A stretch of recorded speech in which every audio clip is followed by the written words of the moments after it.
Good morning! Happy Tuesday! Gamers, Tuesday Newsday is upon us once again. And oh my god, there were so many suggestions in the content. Oh!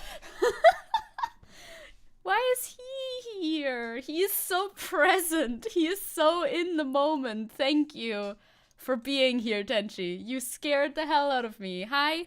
Hello. I'm saying hello to my PNG dog. Buenos no mames. No mames. Hi, gamers. Good morning. Welcome into the week. The week has started. The week started yesterday. How was your start into the week? I hope it was fun. I hope it was fine. I slept super long yesterday. Today, not as long. So that's good. How are we doing? How are we doing? How are we doing? Powerful. How does the idea of drawing an emote for powerful for Zecke, how would that look like? Like a really buff Tenji? Perhaps, maybe? I don't know. I knew you would jump scare yourself again. I just forget when I put my little guy on the screen. And then my little guy is really big on the screen. And I'm like, oh, wow. This surprised me. What I was saying is that we had a lot of content suggestions.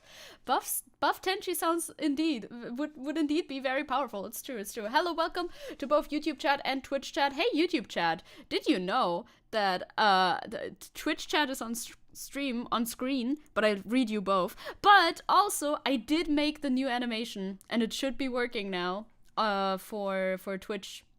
For Twitch chat. I could just replay an old animation, actually. But I could also follow me to see the new follow animation. Follow me, haha. But most of you guys are already followed.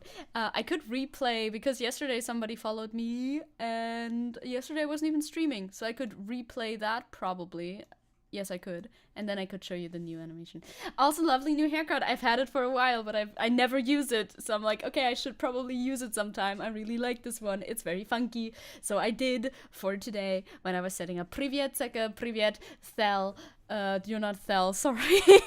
that was muscle memory for some reason. I don't know why. Privyet, Crow. Privyet.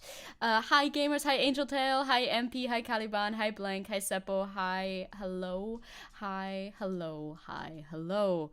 I'm trying to see if I missed anybody. Nankarak, you're Twitch exclusive? Yes? I don't know. I don't know. And we have a new animation, yes. Do all Russians look the same to you? Yeah, I'm actually super Russophobic. It's really bad. It's a real problem. Hi, Purple. Hello. Oh, there you are. You're also over here. Okay, but you're on both sides. You're Nan correct. That's good to know. That's good to know. Because sometimes, you know, people have different names on Twitch, and then I know them on YouTube, but I don't know them on Twitch, and I'm like confused. Good to know. Thank you. As chat union representative, I need to state that both chats are equally valid. I do have a Twitch bias, though. The Twitch bias is happening. The Twitch bias is real, no mames. I also added a new, but like I didn't do anything for that, but I added Ain't No Way to BTTV because I love Ain't No Way. It's one of my favorite BTTV emotes because it's so expressive. It's just this little skeleton on a fucking ceiling fan, dude. I don't know. I don't know. Ain't No Way is just, when you see a wall of Ain't No Ways in the chat, you know it's going down. You know it's going down on stream. I keep forgetting the chat on screen is now the Twitch chat. Yes, as by rules of Twitch, it must be so. If I do YouTube exclusive streams sometimes, then it will be YouTube chat again, but I do have to change settings for that a little bit. I would have to. I love that so much. The little Ain't No Way guy. I don't know. I love them. I'm very happy about them. I wonder what app uses more data for streaming, YouTube or Twitch. I don't know. I'm dual. I'm simulcasting, of course, obviously, as as we know. I have good internet, so me casually flexing. I have good internet, so it doesn't really matter to me. I bet it's like, or do you mean like for stream watching? I don't know. Twitch has audio only mode. Seppo has found out, so that works. I think you can actually change the quality on Twitch too, but I don't know. Hi, Chocolate Star. Hello. I'm here, but with a milestone 220 subscribers. Let's go. Big gains. Big gains. Let's all have big gains. God, I should really get into the news because we have so much on the docket. Yeah, you mean for watching. I don't have any Wi-Fi in my room. I feel like, oh, that's rough. That's rough. Oh no.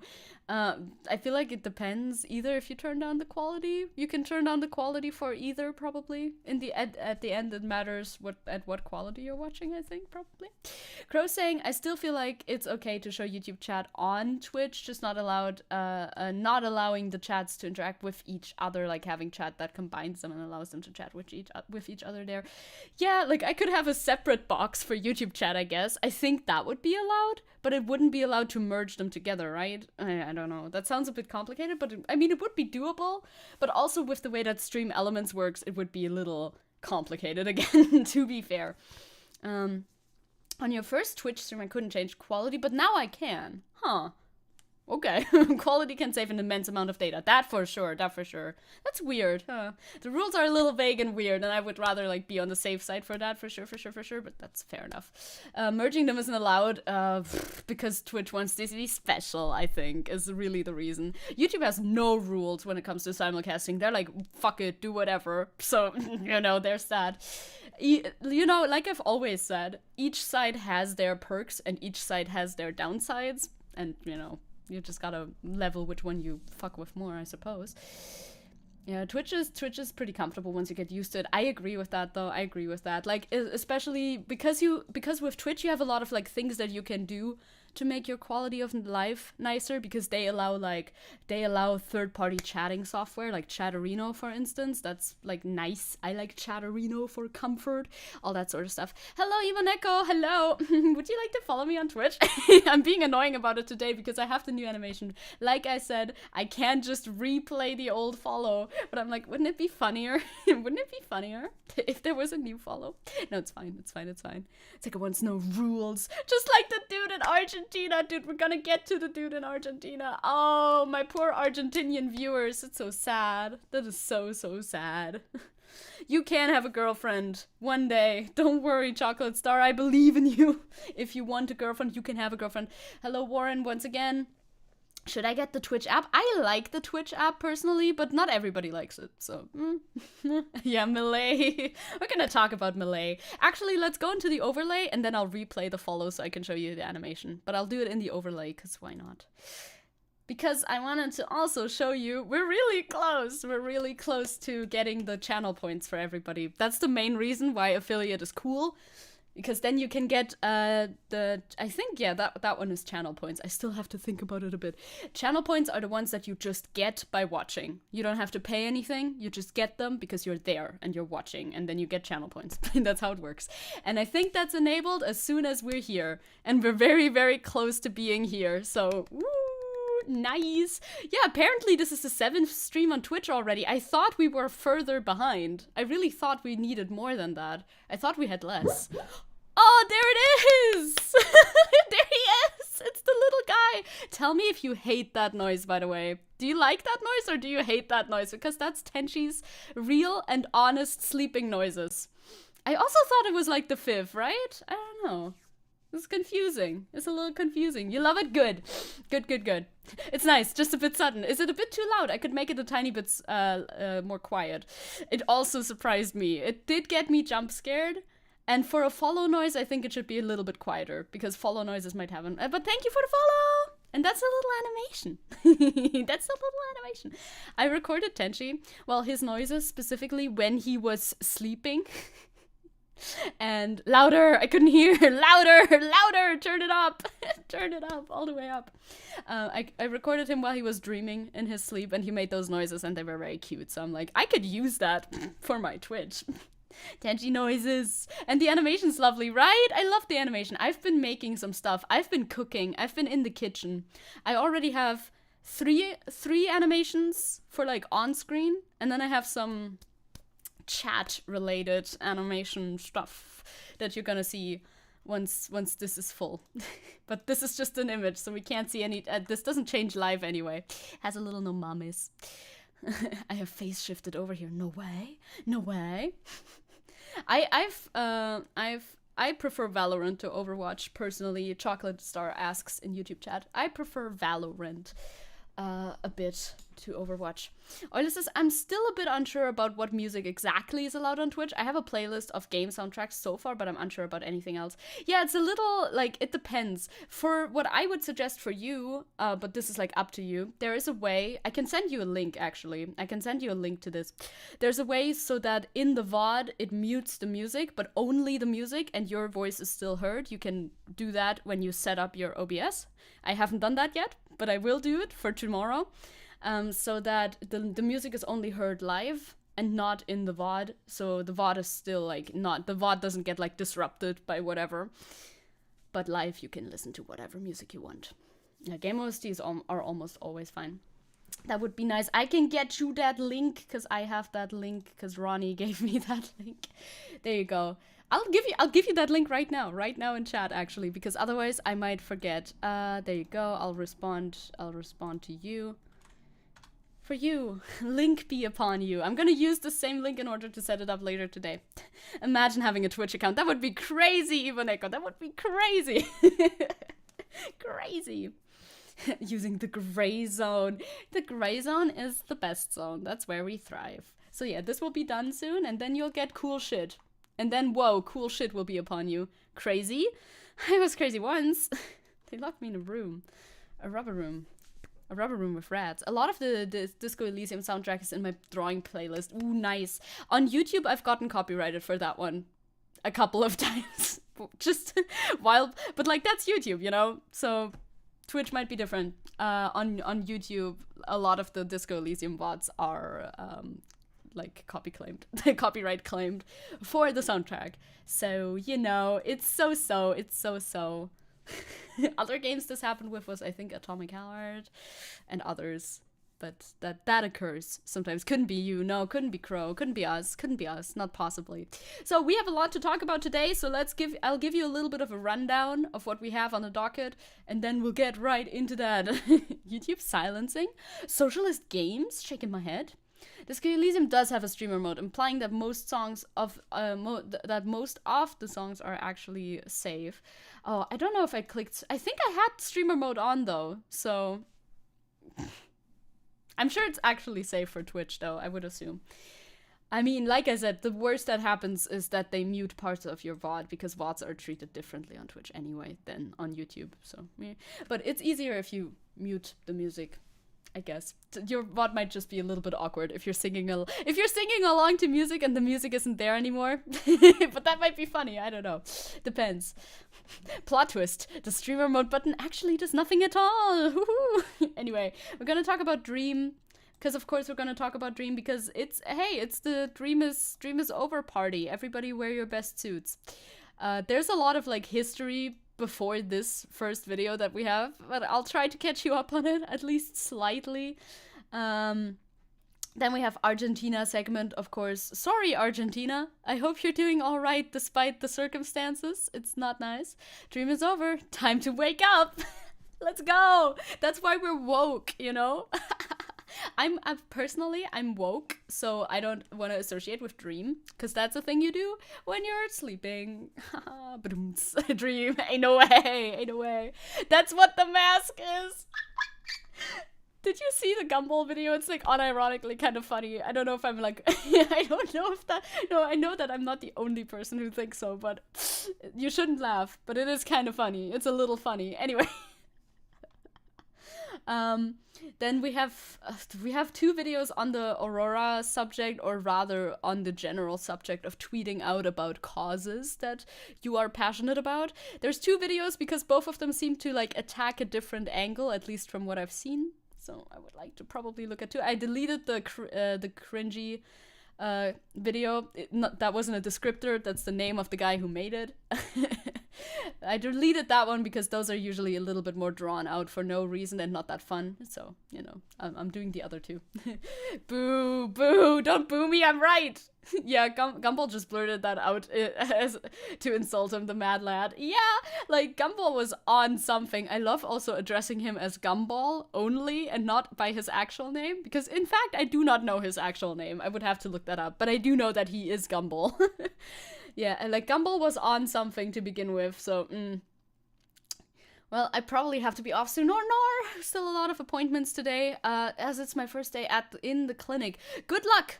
Good luck in the clinic. You got this, gamer. You got this. Hello, Hermione. Hello. Welcome to stream. And then we have our Palestine segment where we finally talk about... I deleted one article, but we finally talk about the Australia stuff. I've been pushing this with me for more than a week now. I have to. Hi, Angel. Hello. There's the little bunny cheer. That one's so cute. That one is so cute. That one is so cute. Very nice. Then we have a little vote for Biden intersection. We have, of course, general updates of what's happening with Twitter posts, TikTok posts, and articles. Hello, Lord Peace. Hello, welcome to stream. I've been busy lately. Sorry for not coming recently. Don't worry, I understand. You get busy sometimes and you don't make it to streams. I get that. I've been there, done that, so don't worry at all. Then we have some solidarity from around the world and a little bit of extra stuff. It was apparently National Men's Day, and I low-key put this part in because this is another person who streams on Twitch, and I want to make friends, so, or at least acquaintances. And then we have a little Twitch news segment and a YouTube news segment. So that's it. We should get through this all. I obviously didn't include everything I found in content suggestions because then I was very certain that I wouldn't get through it all, so we're trying. Friends! Yes! Want to make friends! Let's go! More friends. Especially on Twitch, it's nice to have people that you're like friendly with because then you can rate them after your stream is done. It's very big Twitch culture. It also happens on YouTube, like you can do it on YouTube as well nowadays, but it's not like as ingrained in the culture, you know what I mean? All right. Let's start with Dream, I guess. I put it at the top, so I have to put it at the top. Fren. Oh my god. Fren? No mames. Fren? I put Dream on top. So, I need to give you a little bit of, like, context before the Gumball video came out. So Dream posted this. This is a Dream post, right? The Gumball video. You might have seen it. You might not have. I will show you. It's not too bad. I don't think I can not show it on Twitch or anything, honestly. So. TBH, I don't even know you can do it on YouTube. Yeah, it's like kind of hidden. It's a really hidden feature on YouTube. And it's like, you know, it works, but not as well yet. They took it. They tried to take it from Twitch, but nah. Anyway, so before that, Gumball went on Twitter and actually was calling out Dream for the behavior that he's been exhibiting, and and he's also been like he called out this one time where Dream said that he fell in bed or something like that, and that's why he was all bruised, but actually that was because Gumball beat him up. And he was basically calling him out on lying about that and saying, no, that was me. Like, I fucking... that was me who did that. You didn't do that to yourself in your dream in your bed or something. So, that was me. And he started speaking out, I think, because there was more allegations coming up again because of a video that came out that Dream said on stream something like, oh, I can Snapchat minors because Snapchat is a messaging platform or something stupid like that, which is not something you should say when you've been accused of grooming for like years. Which that is the way long context, is that he's been accused of grooming for years and other shit. Like there's a lot of problems people can have with Dream. There's a lot of lore, Crow. There's a lot of lore when we talk about Dream. So that's like the TLDR of the lore, kind of, sort of. Also, Euler says, Zecke, you better believe that I will send all of the art stream viewers your way one day. Let's go. Do you stream before me? That's the rough thing, right? Nobody streams before me, I think, like ever. But sometimes I stream later. Maybe in the future I might change my streaming times though, so maybe it'll work actually. I love all the people where people react to their own tweet with Dream followed them when they use the word minor. Yes, it's an ongoing meme, right? So in response to all of that, right? In response to the call-outs, the allegations, basically, like, hey, you are a horrible person, you are a groomer. Also Dream a lot of, like, I don't know if this was before or after the Gumball video, honestly, but he also made jokes about being attracted to minors, which you should definitely not joke about that if there's actual allegations against you out there. Like, if you're actually suspected of being a fucking groomer, creepy guy, maybe don't joke about it. I don't know how well that will land, but okay. Either way, regardless, he made those jokes, and that's the context in which to view Dream posting this video in, because he heard all of the criticism, you know? Everybody says, then prove it you didn't text the minors, and he's like, listen guys, I got the proof right here, the proof's in the pudding, I can give this to you right here. Can we pause this for a second? It's 2 minutes long, so he goes and posts this, where he captions it, Nicholas Cantu, voice actor of Gumball, Dora? Teenage Mutant Ninja Turtles, Skull Island, and more, being homophobic, anti-Semitic, ableist, and threatening to kill me, everyone. And yeah, he does some of this bit bad shit in this video, 100%. Dora the Explorer, I think, but like, did he voice Dora? In it? I mean, I don't know. I hope it's not too loud. Let's go. Here we go. There's the video. Yeah, of course. Right? When he came back, what was the first thing he told you? He got out. He said, listen, he said, if you get out, I'm a what? God, I was trying to... So he's like fighting the Uber driver in here. Contains, again, this one says the same thing. Contains homophobia, ableism, anti-Semitism, threats of violence, narcissism. Contains narcissism. You know that trigger warning that you need for narcissism? I don't know. Okay, sorry. I'm not trying to be too dismissive. Before you even started talking to him, before I tell you, listen to somebody who has experience in life. If I'm putting you on game, right? See, you still never mind. No, I'm not going. So you're asking why? I'm not going because you're manipulating.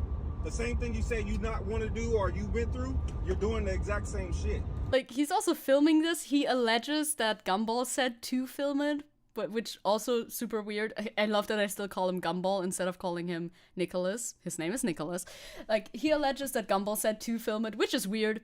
Honestly, if like the context for this video is definitely not good. Like, fuck Gumball for saying that shit. Don't use the F slur if you're not a gay man. I don't know, maybe he is. I legitimately do not know this, but you know, I wouldn't use it if I were you. But either way, this doesn't do anything good for Dream, is the TLDR of it all. Yeah, the context for this video specifically is that Nick is like drunk and having like a bipolar manic episode, which of course, once again, this doesn't excuse all the things that are being said in here, but like the decision of filming all of this, then holding on to it for like a year, I don't know how old this video actually, then holding on to it for a long time and then posting it when you like need it is undoubtedly shitty. Like, that doesn't absolve you of any of the things that you've been accused of. Not a single thing. Posting this is just an absolute, like, move that is incomprehensible to me because it makes no sense from Dream's perspective. Like, why are you posting this? What the fuck is this supposed to prove? This has nothing to do with your allegations whatsoever. Oh, Nick is pan too. Yeah, I mean, honestly, in my opinion, yeah, maybe he can fucking say it then. Right? And you're using all these bullshit excuses. Of course, he's if you listen to Nick Gumball talk in this video, and you've ever like experienced anybody who is bipolar and in a manic episode right now, you know what this sounds like. This is 100% somebody who's like manic at the moment. There's a lot of like, this is coming up later, but he talks about being the Michelangelo of our time and like being the biggest genius of our time. Yeah, this is obviously somebody being in a mental state that's not quite right. Again, doesn't excuse things that are being said during this time, but still, recording and posting that for like and holding onto it for blackmail is just scummy and doesn't make you look any better. Of why you're still fucking up. So you're the type of person, you're gonna have to bump your fucking head. Also the Uber driver is just giving life advice, which I like. When somebody who is older than you, I want to tell you right now, you are Australopithecus Cro-Magnon rock fucking stupid. You're retarded, you're fucking Down syndrome, I don't give a fuck. You do not understand that your literacy level needs to be brought up from the fucking... He's a based, the driver is based, yes, the driver is absolutely based. Issue with your intelligence. When the bites come, or the ants come at me, it'll take 10,000, 100,000 of them to take me down. So that's like, you can tell this guy is out of it. There's not a thought going on. Still, not a good thing to say. Again, I'm not trying to defend Gumball with this video at all, but the decision to keep recording here is a deliberate one. Like, what the fuck are you saying? The driver is truly the only good guy in the video. It's so true. Poor fucking Uber driver. how minuscule you are to my size, right? My stature of intelligence, character, body, and reverence in the world. 1K is better for this pussy who doesn't want to give away his millions. Are you Jewish? No, man, because I'm gonna do movies, stand-up comedy, everything, all the shit. Music, whatever the fuck, e-commerce. You don't understand. And Dream also, like Shang says, Dream does nothing to disprove the allegations, so this makes this worse. Exactly. That's also what people have been saying, by the way. Dream has not posted any of the supposed receipts that he has that all the allegations are non-existent.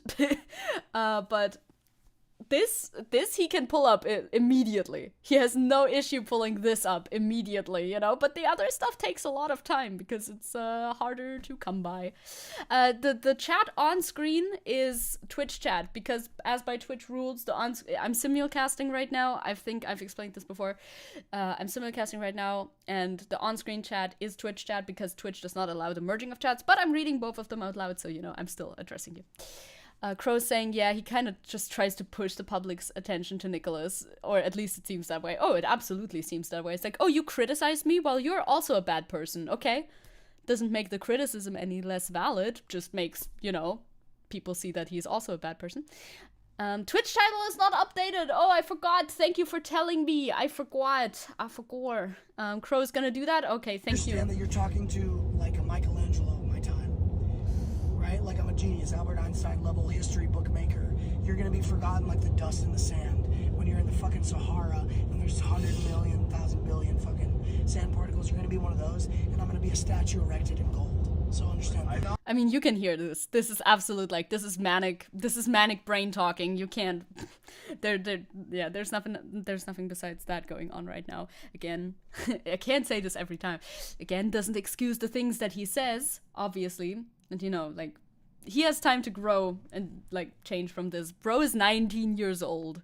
Bro is 19. That's another thing. Bro is, like, Gumball in this video is 19 years old or 20 years old. Either way, below the legal drinking age in the United States. So, shouldn't have been drinking this much to begin with. I am like this because... History bookmaker? Is he writing them? Perhaps. Hi, Pinot. Hello, Pinot.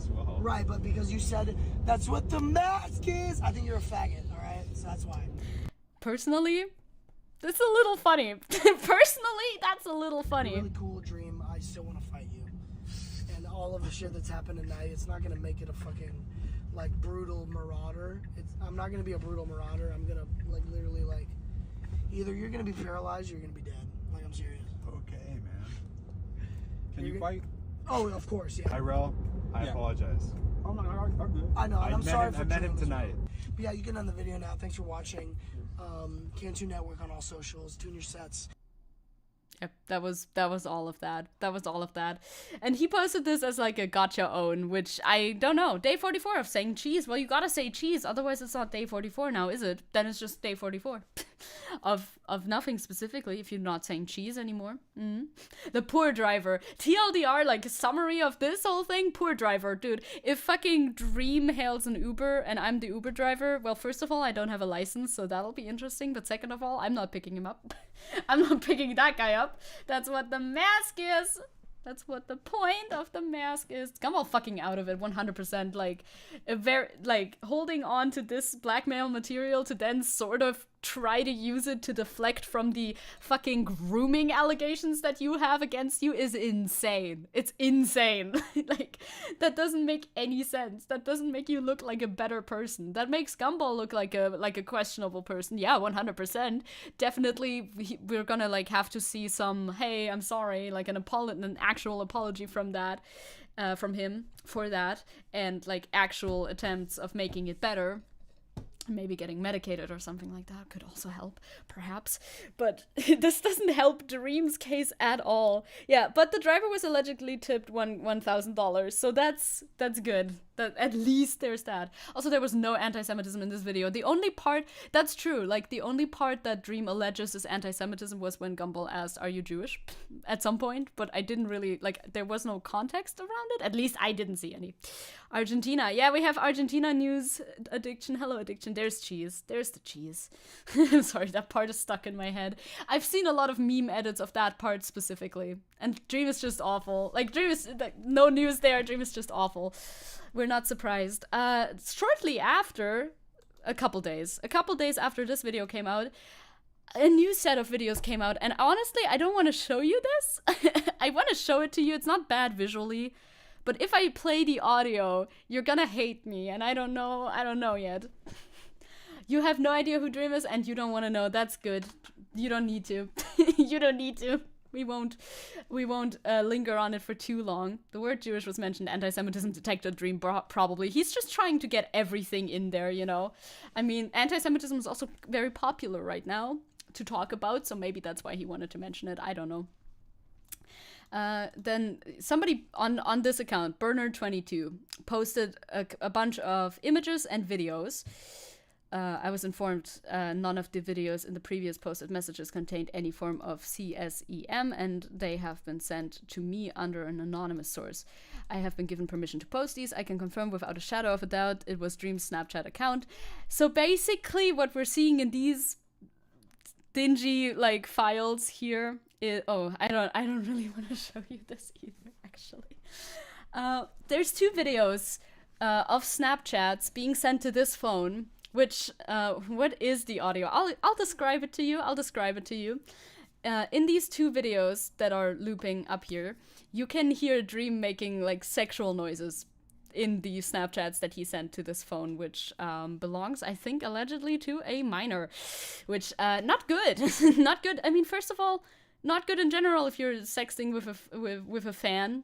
Doesn't even matter if the fan's a minor or not. There's a power imbalance there nonetheless. You shouldn't Snapchat sext with fans. But not better if that person is young. And these videos, both of these videos are just him moaning and shit. It's very gross. I don't necessarily want to show it to you because do we need to hear that? Yeah, we really don't want to hear that. No, I love how often you're now using the ain't no way. I appreciate that. There's a little pictures of it, etc. It being Dream, and then this message as well. Not actually gonna read that out loud either. You can, if you want, you can read that, but it's fine. Generally, it was sexting via Snapchat. Not great. For people who want to hear, the tweet is out there. Yeah, you can find the tweet. It's been saved a couple of times. You know, it's been seen a couple of times. You can find it by searching Burner22, I'm pretty sure. Yes, today Twitch chat's lively. Yes, because we're making numbers on Twitch. I have a new follow animation too. It's cute. You can hear my sounds instead. JK, I wouldn't even know what sounds to make. Thank God. Thank God. YouTubers, try not to abuse your power challenge. Level? Absolutely impossible. It's not gonna happen. He posted about, well, these are screenshots of his posts as well. He posted about the fact that these leaks apparently came out from a person that doesn't like him, and therefore they're somehow irrelevant and illegitimate. So he's posting on his private account. Again, I will go into it in more detail in my video and be comprehensive. This video has been cooking for years now. I sure hope the video is fucking comprehensive. I've never sexted minors or groomed anybody, he alleges. This person is not mentally stable and has broken down on live streams about me in the past, and I wish them nothing but to get help for themselves. Because, of course, if somebody is not mentally stable, that means any and all allegations they make against you are null and void, because people who are not mentally stable are not able to be victims of grooming. Oh, wait. Isn't that actually the opposite? Isn't that something that's more likely to happen? That's crazy. That's crazy.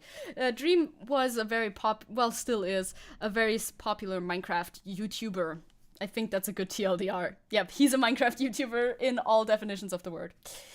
I didn't have time to gather more about this person, the dates, the logs, etc. because I'm currently about to fly, but again, will in my video, I hate the internet and I hate how cruel everything is right now. No one wins here, no matter the result. I think a couple of people would win if you were, like, actually a little, deplatformed. That would be great, I think, personally. He goes on and on and on. I wonder why they would be unstable right after getting abused, right? That's like crazy. That's crazy. They broke down about you on stream because they're alleging abuse? Huh? Why would anybody be upset about that? This person goes on. They were in an awkward and weird relationship, in quotation marks, with my abusive ex for a while, and now are trying to ride the internet hate wave to hit me while I'm down. You're not down, sadly enough. Wish you were, but it's not the case. Does something bad. No one wins here. So sad. There's also this other tweet that's getting memed a lot, but I didn't save that because I didn't think I would be talking about it, so I don't have it right now. But it almost sounded like a brief moment of clarity. If you've seen it, it starts with something like, fuck it, I'm the weird Minecraft guy, or something like that. I'm the Minecraft guy. Made the mistake of being intimate with this completely above age friend years ago. Love it when I talk about my friends like that, and haven't talked to them in years. Is what he says. Dream having multiple accounts does make him look like a fucking doofus. That too. Dream has many accounts. Many accounts. While he's down, he probably means while someone else is also alleging I abused them. Yeah, that's literally what he means. Because there's multiple allegations out for him. Like, yes, that will happen. And also, while you're down, you were at fucking TwitchCon and you were doing fine. You had fans cheering for you at TwitchCon. Like, come on. It's obviously the consequences of your actions still have not reached you if you still have fans cheering for you at fucking TwitchCon, right? Again, I will go into more detail in my video. I think, yeah, that's what we read before. I'm pretty sure. Yes.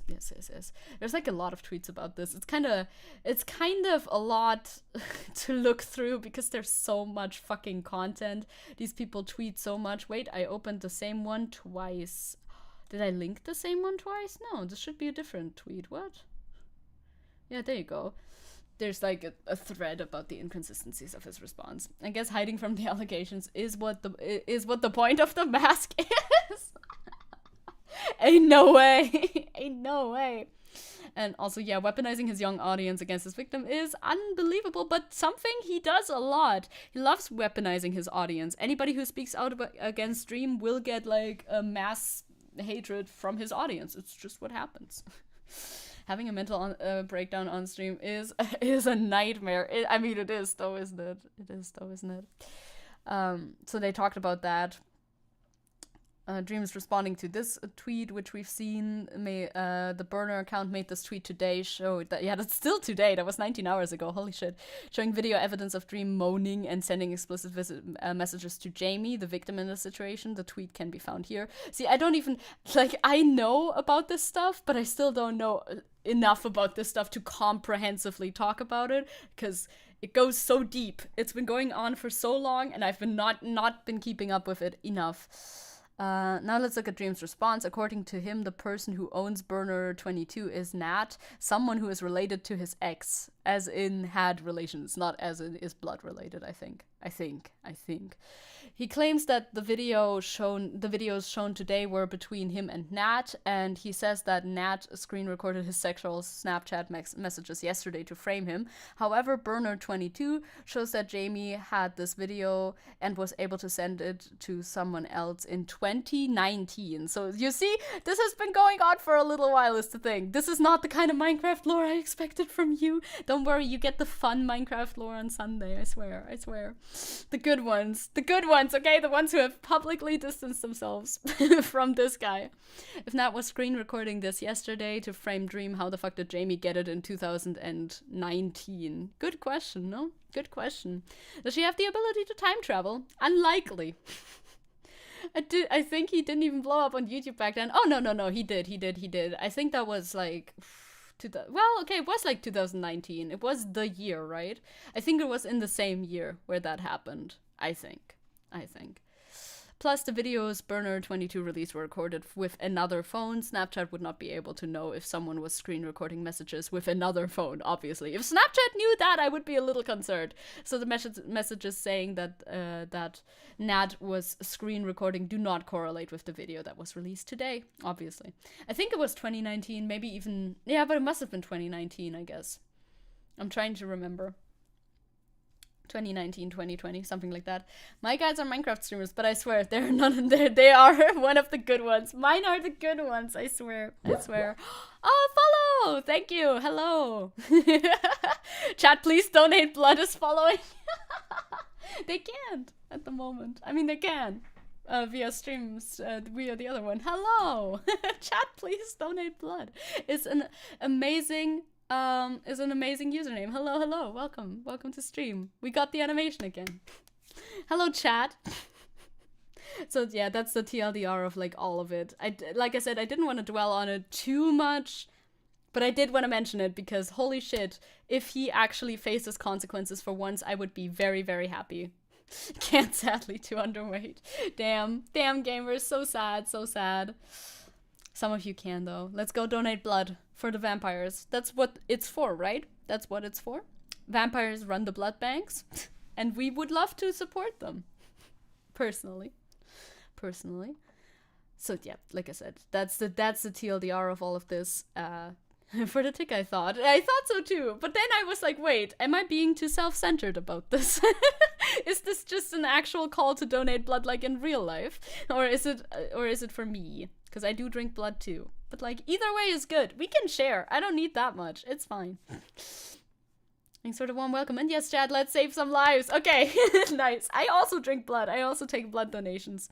I donate blood to the mosquitoes already. Does this count? No. No, it should be me. It should be for me. Only for me. And for the blood banks, actually. That too. God. Next segment is Sorry, Argentina. Have we been keeping up with Argentina at all? Because if yes, oh boy, it's not good. It's not good in Argentina. The alert animation is really cute, by the way, if I haven't said it yet. It is, isn't it? I've made 3. But 2 of them you can't see yet because we don't even have the features at the moment. But we're like super close, you know? We're like very, very close to having the features. I wonder how that works, actually. I wonder if I have to wait or something to unlock these features or not. Probably a little bit, right?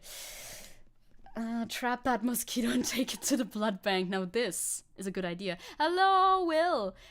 Hi. How do these emojis work? That's a good question. I think you just have to kind of click on them. Oh yeah, you need to have them. You need to have a membership in order to use those emojis. The ones on stream work easy with BTTV, so that's nice. Literal 200 IQ move it is. Hermanos, are we doing okay? We've looked at this guy before. I remember, it's been a while, but we've looked at him before. It's this guy. I've shown you exactly this video before, when it was first like being talked about that this guy might be elected. It's happening, y'all. It's happening.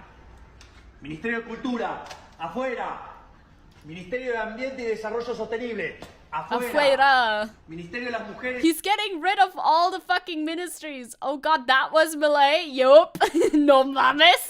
Sadly, yes, mames. Género y diversidad, afuera. Afuera. Ministerio de Obras Públicas, afuera. Aunque te resistas. Ministerio. I mean, it's fun to scream along, but it's really not. Like, this guy actually won the election. That is scary to think about. Pog, no more gender.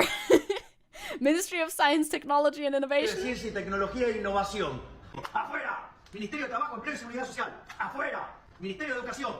Adoctrinamiento. Afuera. It's indoctrination, of course. It's a base gender abolitionist king. Just got here. Did I miss some controversy? You always do. Every second of stream that you miss a little bit of controversy. We talked about Dream. Dream is over now. I hope. But now we're talking about Malay. Malay talks to his dead dog, like his personal consultant is his dead dog. Now that I can see. Okay, I can see that. No, I think that's a good idea. I think that's a good idea. I think the dead dog has a lot of insights probably on things. Yeah, you don't care about Dream. Glad you missed that. Honestly, fair. Ministerio de Transporte, afuera. Ministerio de Salud, afuera.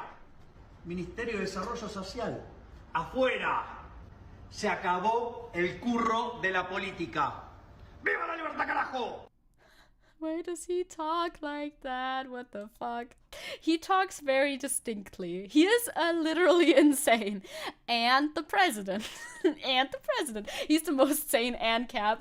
Truly. The fact that fucking an anarcho-capitalist got elected is beyond my comprehension wild. But wait, there's more. All of these tweets are fucking gold, by the way. I love looking at all of these tweets for you. Yankee in Silverland. Oh god. This is also him, in case you haven't seen it yet. President-elect Javier Milei once again appeared singing about the economic crisis of Argentina while dressed as General ANCAP, his superhero alter ego. Ah, yes. Of course.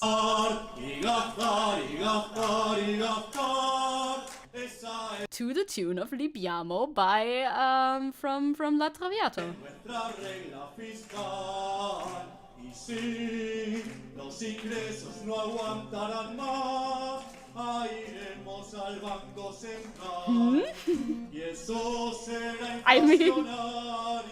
I mean, your president, Argentina. That's your president. I don't know what to tell you, bro. Y eso será inflacionario si no le aflojan al gato, entonces la crisis vendrá. That was not good. You could have sung that better in Clown World, sadly. This would be so funny if I'm not worried that he will literally purge leftists and run the country into literal oblivion. Yeah. Afuera! It's actually very concerning, but it's also extremely funny if you don't think about how concerning it is.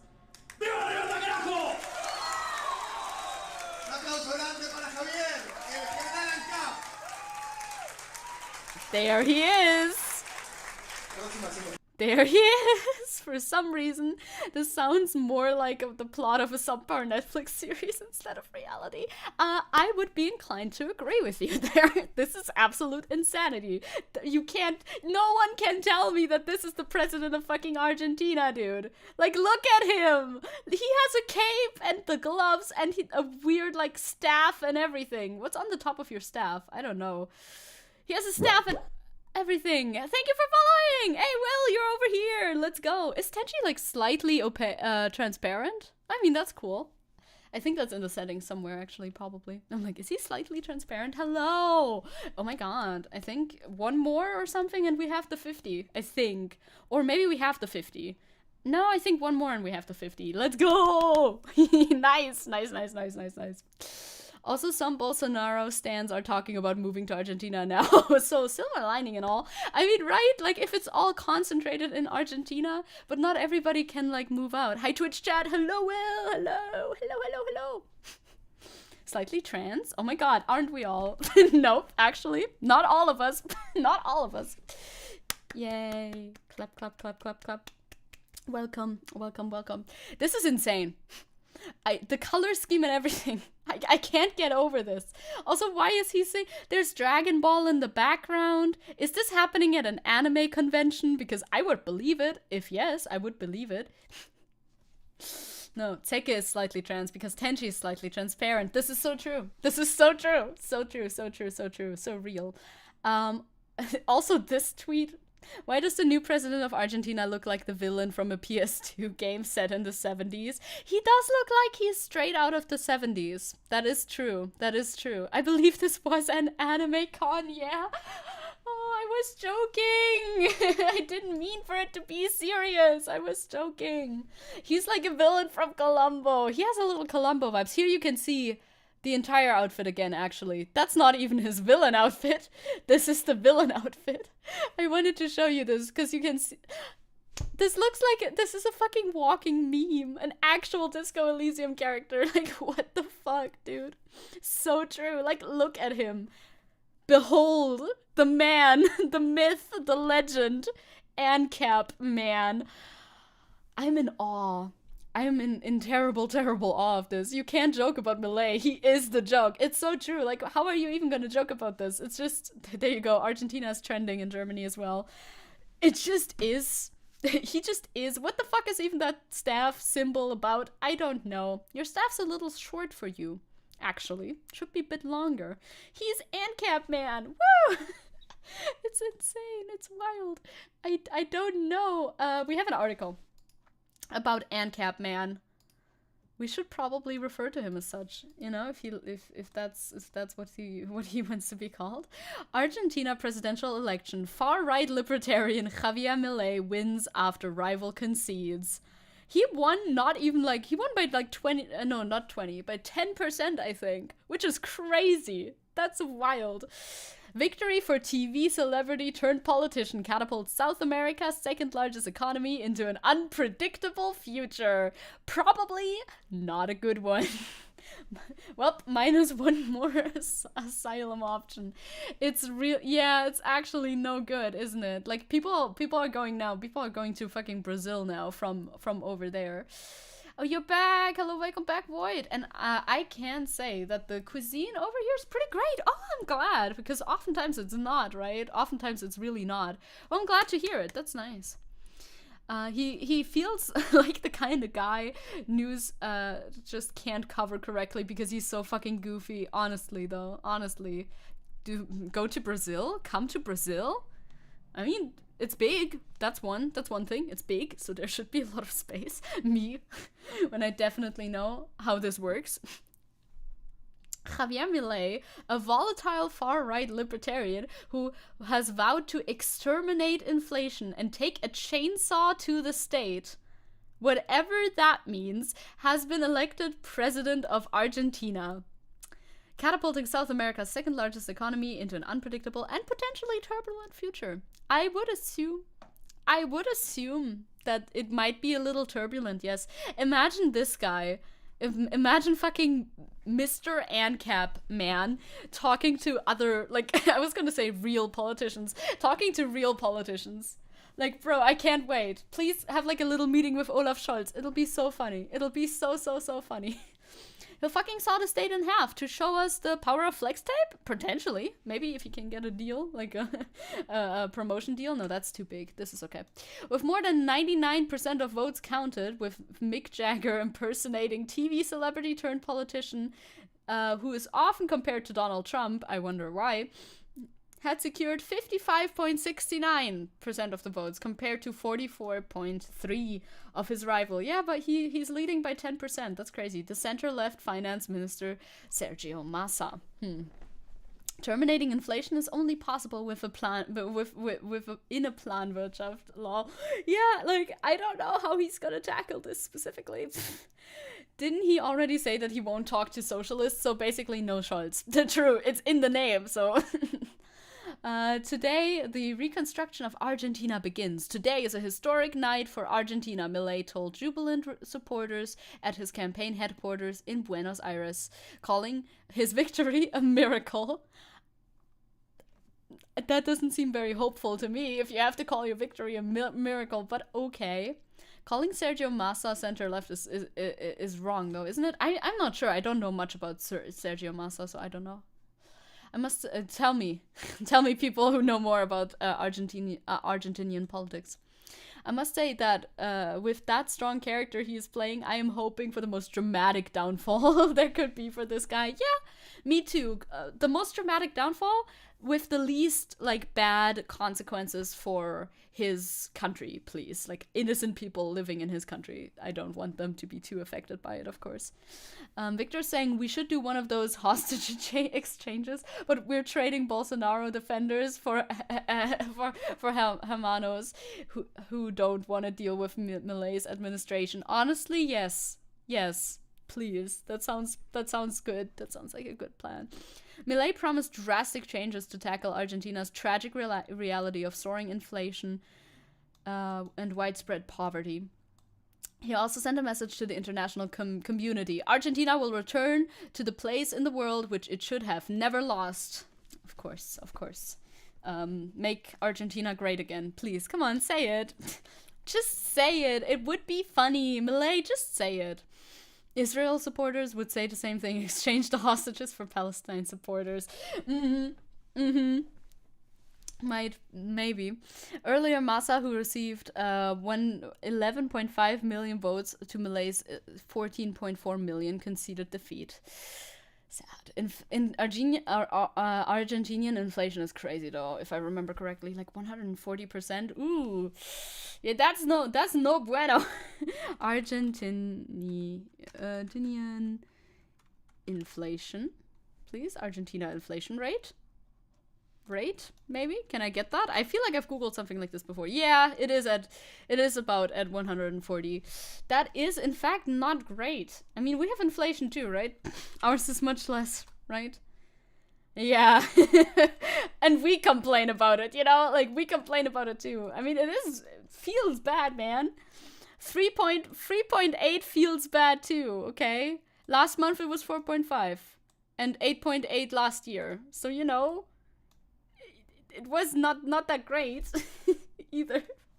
But damn, I can't even imagine 100 and like fucking 40 then in comparison. It's slightly less, unnoticeably less. It's like a Googling inflation. That's an NSFW search waiting to happen. That's true, but I have safe search on, so I should be fine. I'm just saying, it feels like so many countries are going for the make our own country great again, which kind of takes the wind out of the statement of being the one on top. Yeah, that's true. That's true. It's almost like you should collaborate. 3% and people are voting Nazis. That's what happens. That's what happens. Oh, inflation is up by a percentage? Well, ich will nicht, dass Döner 8,50 kostet. Bro, me neither. But alas, here we fucking are. Our Döner costs 6 euros. So that's the Döner we get. It's 6 euros. I think that's okay. Used to be cheaper though. Used to be 5. So there's that. Food for thought. Food for thought, gamers. Google Malay inflation to find out more. I would rather not. Steal the money from the rich to eat more döner. Wait, 6? Yeah. Ours is 6. Where? I can't tell you. I can't tell you. I'm not gonna tell you. My city is small. Maybe that helps. Maybe that. Well, it's not that small, but you know, maybe that helps the döner price. I don't know. You remember döner for €1? Excuse me? In what reality? I remember ice cream for €1. It's literally 8 here. Ooh. All for every shop? Damn. That's rough, buddy. That's rough, buddy. No, we pay 6 at the moment. At like my favorite döner store. So, winning. I remember Sunnyfair for €1. Okay, anyway, let's continue. I think one is 750. Yes, 750. I think a different shop in our town also does 750, but it depends. Damn, you had €1 döner near your school in like 2005. That's crazy though. €1 is too little though, isn't it? Probably. Okay. Argentinians have chosen another path, said Massa, who said he called Milei to congratulate him on his victory and hinted he would retire from frontline politics. Bro, if I lost against... Wait, do I still have the image open? Nope, that's dream stuff. Okay, I closed the image. If I lost against this guy... Wait for it. I might also retire from politics. You know, just an idea. No, I want the image, please. Thank you. If I lost against this guy in politics, retiring seems like a good option. I will vote for any party that can give me €1 döner. Not promise, actually do it. Yeah, right? Honestly. That's fair enough. That's fair enough. We need like an actual superhero to beat him up, man. That would be funny. Oh yeah, don't cry for me, Argentina. I forgot the melody, but I know that song, and it's very appropriate. Obviously, these are not the results we hoped for, and I have spoken to Javier Milei to congratulate him because he's the president that the majority of Argentinians have chosen for the next 4 years, added Massa, whose Peronist movement has governed for 16 of the last 20 years. Damn, that's a lot of governing. Obviously, this is awful. However, I need to be civil. Pro-Malay activists rejoiced at the triumph of their 53-year-old leader. I mean, at least At least he's young, is what I wanted to say. I don't know if that's a good comment when you read 53, but like, at least he's young, you know? He's like a baby. He's a politics baby, practically, if you look at the, like, age of leaders all around the world. This man's a baby. He's so young. Whom they describe as an economic visionary poised to lead Argentina out of one of the country's worst economic crises in decades. Polly baby. For presidents, it's like teenage years. It really is. It really is. I think Macron is also kind of young. But other than that, that's all. That's all. That's where it ends. Everybody else is elderly. Yeah, also 53 in that fucking costume. Yes. Actually, yes. Plenty of time to be a cool libertarian quasi-feudal lord and establish his own dynasty. Yeah, he has so much time to do that. I'm happy, said Francisco Jimenez, a 30-year-old delivery driver and Malay activist from Villa Soldati, a working class area outside of Buenos Aires. Every time when the working class gets swindled into voting for somebody who's so bad for them, I'm very sad about it. Yeah, Macron is the youngest member of his family, younger than his wife, I know, or stepson, so that doesn't count. Yeah, Macron is also baby, okay. But not in the endearing way. Neither is this guy in the endearing way, no. No, I don't wish to talk about the age difference between Macron and his wife again. We've talked about it once before. I don't want to talk about it again. Because every time I do, I lose a little bit of my sanity because it's fucked up. Baby, derogatory, yes. Yes, little shit. Francisco, no, right? It's like, Francisco, no. He's not gonna be good for you. He's not good for you. Break up with him, please. As he set off to join the party at Milei's campaign HQ, Jimenez said he knew the result was likely to send Argentina's peso tumbling against the dollar and cause more economic pain. You had sanity left? A little bit. I regain it sometimes when I look at something cool. Literally the only cool thing about him is that he's baby. Is that he is the baby. But I don't think there is another option other than trusting him. Now more than ever, he added. The situation is dire. Yeah, I don't know about that. I don't know if trusting him is gonna help a lot in this situation, but, you know, you don't really have much of another choice. During his campaign, Milei, who will take office on December the 10th, vowed to abolish the central bank and dollarize the economy in order to overcome a financial calamity that has left 40% of Argentina's 45 million citizens in poverty and pushed inflation to more than 140%. I mean, the situation is very dire. Like, good luck trying to fix it, though. I wanted to say that you regain in every stream of QSMP event, but I think that's wrong. No, that's definitely wrong. Sadly, that's definitely wrong. I don't know where I regain my sanity. Maybe I'm in the minus. One day we'll regain it, but right now we're in the minus of sanity. That's possible. I know how to exterminate the cancer of inflation, Milei proclaimed during the last Sunday's final presidential debate, which most pundits believe Massa had won. Milei's victory was celebrated by other big beasts, nope, not big breasts, thank you very much, big beasts of the global far right, including Brazil's former president, Bolsonaro. There he is, it's Bolsonaro. Dollarizing the economy makes them basically dependent on American monetary policy. Yeah, I don't know how much that could be good for them, but, well, we'll see, I guess. I simply can't grasp how anyone can think that's a good idea. Yeah, it doesn't sound like a good idea, does it? It doesn't sound like it. Like, this is not Europe. It's a bit different. I heard some discussion about how to actually fix the situation. It's difficult for sure. Yeah, I mean, it would be. It definitely would be. Like, if Massa had won, he would have a lot of work to do as well. Victor is saying, from all the mean-spirited things Brazilians have said about Argentina, I don't think anything gets close to, heck yeah, Milei won! Yeah, no, it's true. I want some beasts of far right, if you know what I'm saying. No, I don't. Who had championed his campaign and has promised to attend his inauguration. Of course, he's buddy. We're not surprised. Hope is sparkling in South America once again, Bolsonaro wrote on Twitter, hailing what he called a victory for honesty, progress and freedom. Good luck. Good luck, good luck. Okay, Massa versus Millet. You can see like the colors, where this is where Buenos Aires is.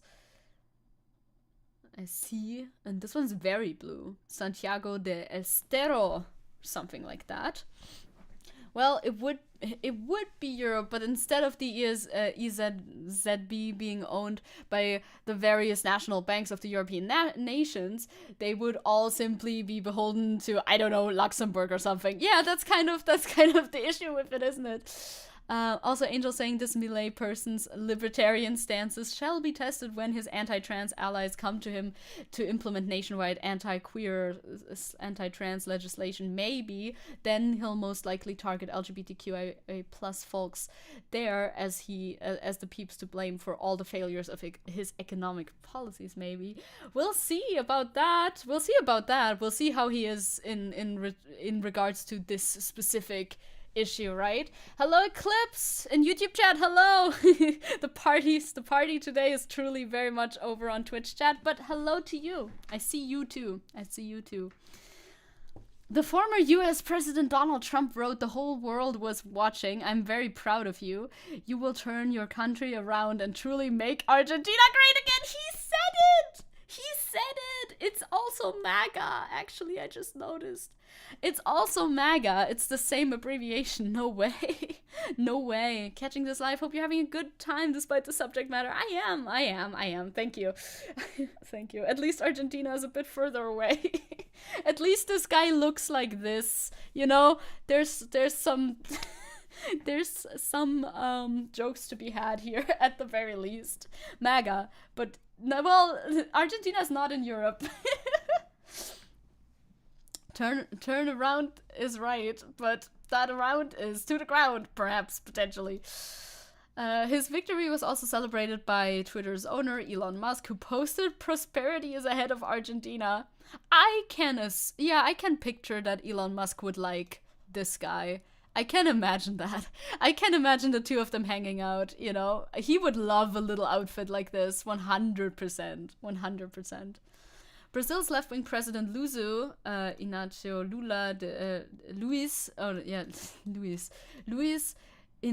Lula da Silva, who Millet has repeatedly insulted as a corrupt communist, recognized Millet's victory in a tepid social media post. "Democracy is the voice of the people and must always be respected." That's truly the most, yeah, I guess, type of congratulation, no? Elon Musk wishes he was him. Honestly, yeah. Elon Musk would love to be the president of something. MAGA International, bro. Bro, no. A weird thing about Argentinian politics is that it is weirdly tied to soccer. So rooting against Argentina in every soccer game from now on is actually the right thing to do. I see. Well, let's hope Argentina loses then. MAGA, my balls. Ha ha ha, got him. No mames? Type 1 if you're a corrupt communist. Oh my god. No way, that's me. Lula wrote, without mentioning Millet by name, "I wish the next government good luck and success. Argentina is a great country and deserves our complete respect." Lula added. I always disliked Messi. I don't care about soccer at all. Can I still be political if I don't care about soccer? Please? Colombia's left-wing president Gustavo Petro lamented, "The extreme right has won in Argentina. It is sad for Latin America." This guy was more outspoken. Lula, the far-left communist. I wish I was this optimistic about Lula. Ain't that the truth? Ain't that the truth? Every time, like, they call, like, the Green Party as well, "Oh, these woke, radical woke leftists." It's like, I wish that was true. I wish that was as true as you think it to be. Messi retired anyway, so not like Argentina has more chances in international matches. Ooh, burn. Get God, losers. Now say it without crying. El Salvador's right-wing president Nayib Bukele posted ironically in response. What the fuck? Why are they beefing on Twitter? Why are they beefing? Die Grünen? Anti-nuclear bitches? They are. That's them. That's our party. Our party. We like them, okay? Now say it without crying is a crazy response, dude, on Twitter from fucking president to president. That's crazy, dude. Oh my god. Latin America, are you okay? Is this the future of politics? Yeah, apparently. Fucking presidents shit talking each other on Twitter. That is the future of politics that I want. May the best memes win. I say, crying between tears. We are truly living in the worst timeline. Malay's left-wing opponents reacted with shock and dejection to the election of a notoriously erratic figure whose radical ideas include legalizing the sale of organs, cutting ties with Argentina's two biggest trade partners, Brazil and China. Yeah, let's just not trade with China anymore, why don't we? That'll definitely work out. And closing more than a dozen ministries. He also said, yeah, maybe about selling children, I think. I heard about that, so. Okay, he has opinions. Meme on your opponents till they cry, then meme them for crying. See memes? Sorry, what? Legalizing the trade of organs? Yep. Yes, that's what he said. Apparently. His radical ideas include legalizing the sale of organs. And more. Not gonna increase human trafficking or anything. Don't worry about it. How did they get the organs? Don't worry about it. Under our narco-capitalism, all is well, you know? Wherever the money leads you, okay? It's not trafficking if it's illegal. If it's legal, I mean. Milei, a climate-denying populist who is known by his nickname El Loco, the Madman, has also enraged millions of Argentinians by questioning the 4-decade consensus over the crimes of its 1976 to 83 dictatorship, during which an estimated of 30,000 people were killed by the military regime. He's like, nah, I don't think that was that bad, you guys. You're exaggerating. His vice presidential running mate, Victoria Villarruel, an ultra-conservative congresswoman who has played down the dictatorship's sins. Oh, great. You know, what else do we need, honestly? New patch notes for humans just dropped. Organs are now a subscription service. You gotta pay protection in order to keep and retain your organs. God, I'm so glad I'm not in Argentina right now. Holy shit. Argentina. I mean, yeah, like, you see what I mean? Climate-denying populist is not enough to describe him. They need more. He is way more excessive and unstable than, I don't know how to say his first name, Bolsonaro and Trump. So it's highly unpredictable what this person could do in power. Federico Finkelstein, an Argentinian historian who studies the global far right, said on the eve of Sunday's election. Sounds promising. We're glad. Yeah, I mean, I know that is his name. Is his name. Brackets included. Ah, okay. That's something that Elon Musk would name a child, with the brackets included, you know? Like, it's like a username at that point. It's like, maybe XXX bracket XX Bolsonaro. That's his name.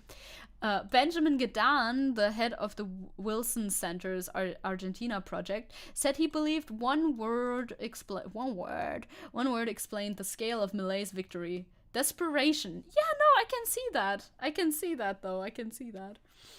Yeah. J's here don't have the R sound, so he's Jer. But is he Jer? Jer sounds really wrong. Jer Bolsonaro? I was so bad at it.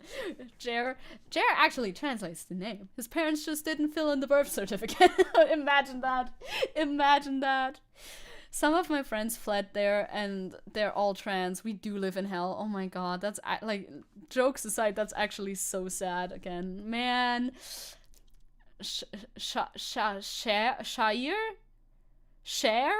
No, I'm giving up. Wait, I'm not giving up. How to pronounce Jair Bolsonaro. Yeah, sure, both together. Give me the whole name. Speechmodification.com presents how to pronounce Jair Bolsonaro. Jair. Not chair. Jair. Okay, I can do that. I'll do that from now on. Jair? I can do that. Jair. Yeah. You got it, Angel. Angel knows. I don't know. Brazilian Portuguese hard. It's difficult. This vote just reeks of desperation. A lot of Argentinians voted knowingly against their economic interests because they recognize that the status quo is catastrophic. Honestly fair, though. That's honestly fair. Jair Bolsonaro. And there was no reason to believe that the current finance minister could plausibly be the answer, Gedan said. It's a huge gamble, but not a completely irrational one. I understand their point of view. I still would not have elected the ANCAP guy. I still would not have been able to go to the voting office and be like, yeah, one of him, please. Him, please. Can I have him, please? I don't think I could have done that, honestly. The J is not actually that stressed, but fine. Okay, Jair. He doesn't deserve to have his name pronounced properly anywhere. He can be Jair. He can be Jair again.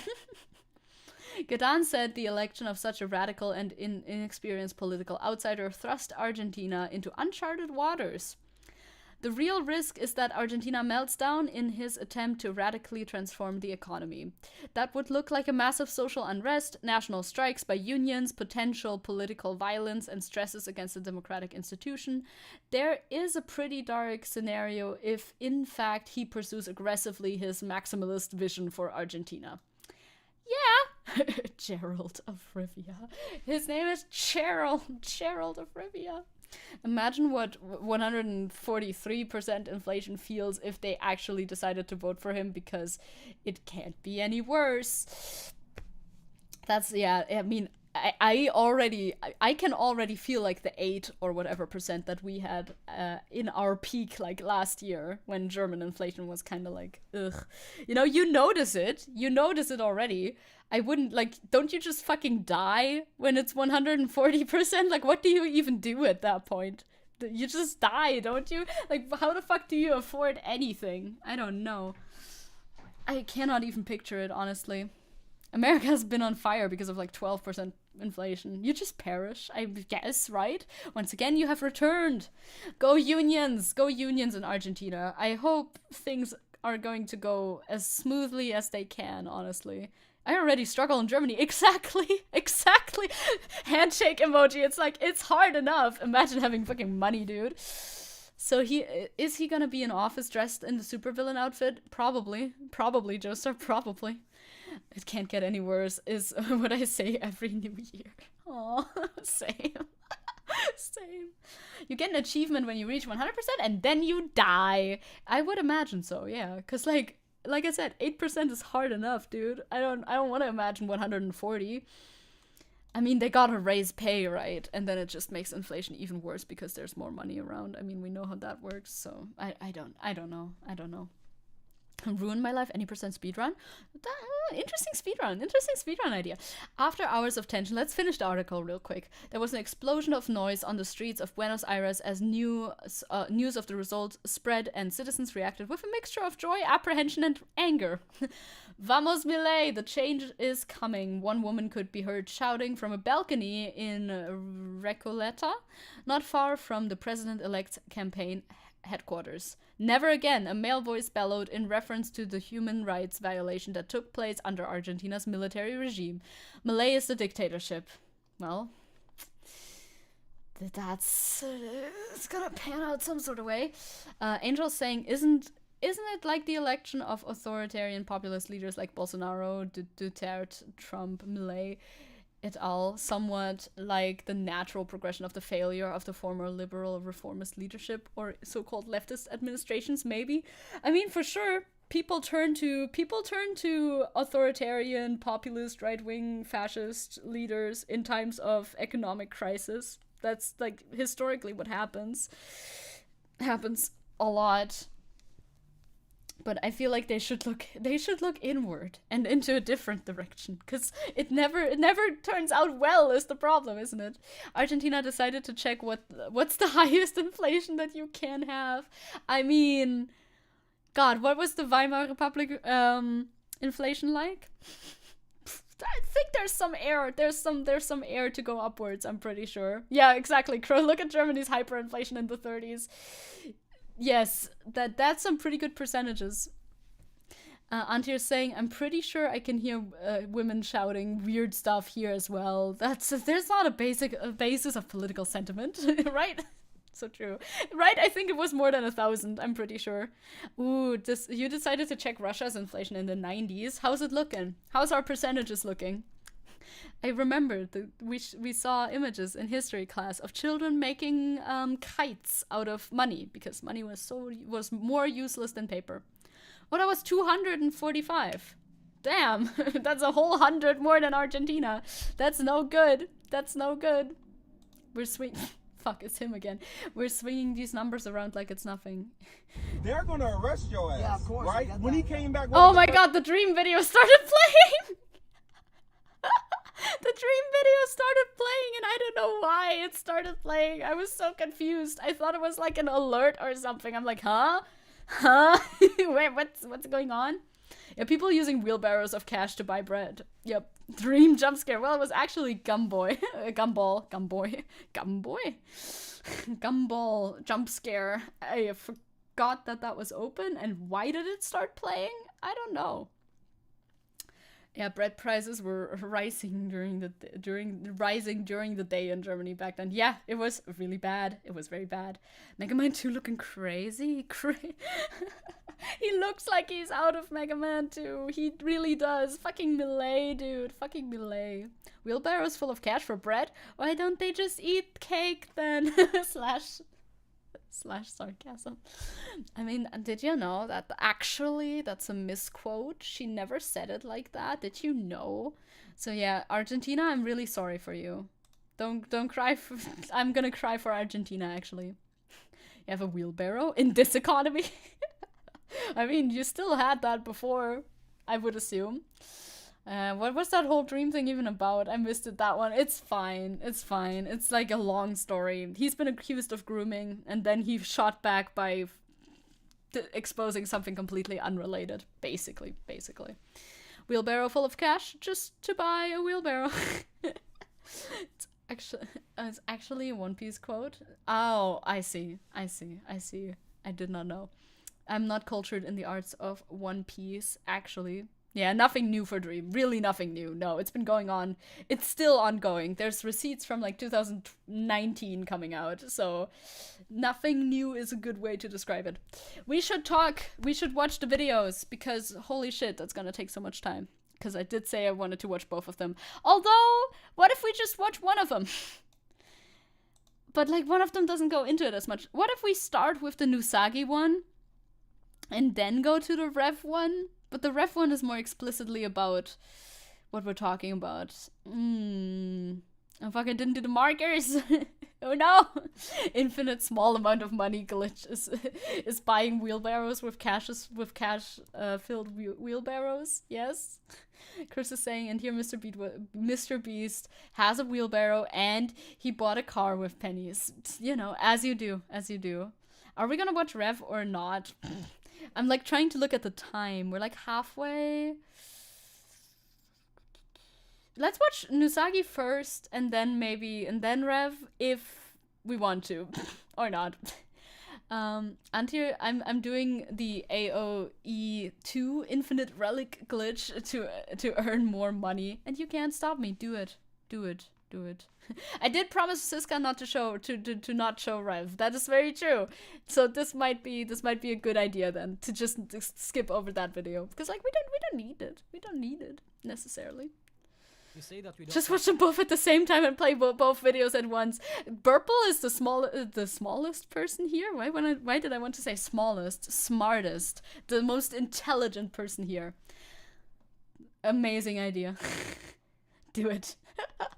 That would be so annoying. They're both more than 10 minutes long, bro. I would die. Small. Ref would be so painful. It's true. Thank you, Siska, for saving us today. Perfect idea. What could go wrong? I need an extra screen of Temple Run to activate my Zoomy receptors. True, I can show you Subway Surfers. talk about politics in the VTuber scene, but there's big name that still talk politics. Tricky Wee, Chibidoki, Project Melody, just to name a few. Well, it's more like it's not encouraged to talk about politics. This one is more about politics in general than just the situation. If you're in an if you're in a traditional scene. Because here's the thing. Project Melody, Chibidoki, generally Twitch Chibi talks about politics, really? I didn't know VTubers, that. they are more so in the progressive and in the new fan base kind of thing. There is a, let's say, wiggle room or an allowance for people there to start talking about politics. But if you are in the traditional side of things, talking about politics is just not like allowed. What does he mean by this? What does he mean by this? Does he mean like if you're in an agency, I guess? Well, because then I agree. Like your agency will have rules for you, whether or not you want to talk about it. But the traditional scene, what is the traditional scene? Like Project Melody is as old as time. Project Melody has been a VTuber for forever. So like, if she's not the traditional scene, then who is, right? Can I get my politics allowance, please? Please allow me to do politics. It doesn't really make sense, right? Not sure for Chibidoki, but one time in a YouTube clip about her, a comment said that she's a communist. Huh, I never heard about that ever, but maybe, I don't know. Have a good breakfast. Have a good breakfast, Victor. Drink some Monster. Enjoy your time. Although you're on a detox right now too, right? A little bit. I assume he means the early Hololive as traditional scene, perhaps, I guess. But then he's like talking to no one, right? That's the thing. When he's saying, oh yeah, that's the more progressive scene and they can talk about politics, you know, who is he to say who can and can't, but whatever, besides the point. Like, who's he talking to? The traditional Hololive scene wouldn't even talk about politics to begin with because they're in a company and I'm sure they have regulations on that matter. Would be nice if they did, but I don't like who are you addressing your complaints to in this case? I do not know. Or not encouraged, especially if you're in Hololive or if you're in Jisanji, if you're in anywhere that's Japanese centric, you're not allowed to talk about politics. You're gonna get fucked. I actually saw this tweet earlier. Yeah, I mean, from a company side, I'm sure that's true. I'm sure the companies do not allow their talents to do so, right? Slime mold devouring various things in hyper fast motion is an untapped market for Zoomers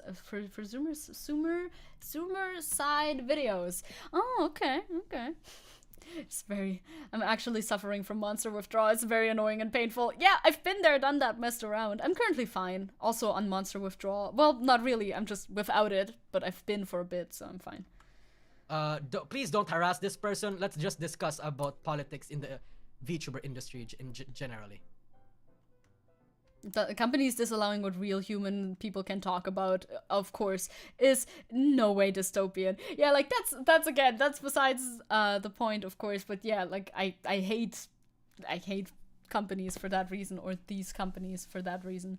I'm just assuming that they don't allow their talents to talk about it, because otherwise I'm sure at least one of them would have talked about something considered political before. I mean, Kason under her old persona basically got booted for calling Taiwan a country.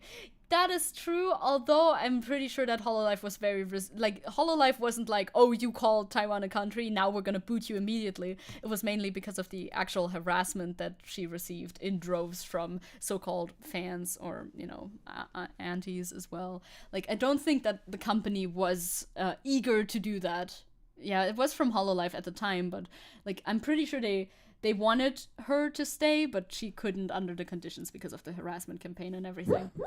Woof woof, hello! Let's go, Porakovi! Look at my little guy! I love this noise, sounds so funny. He's so cute.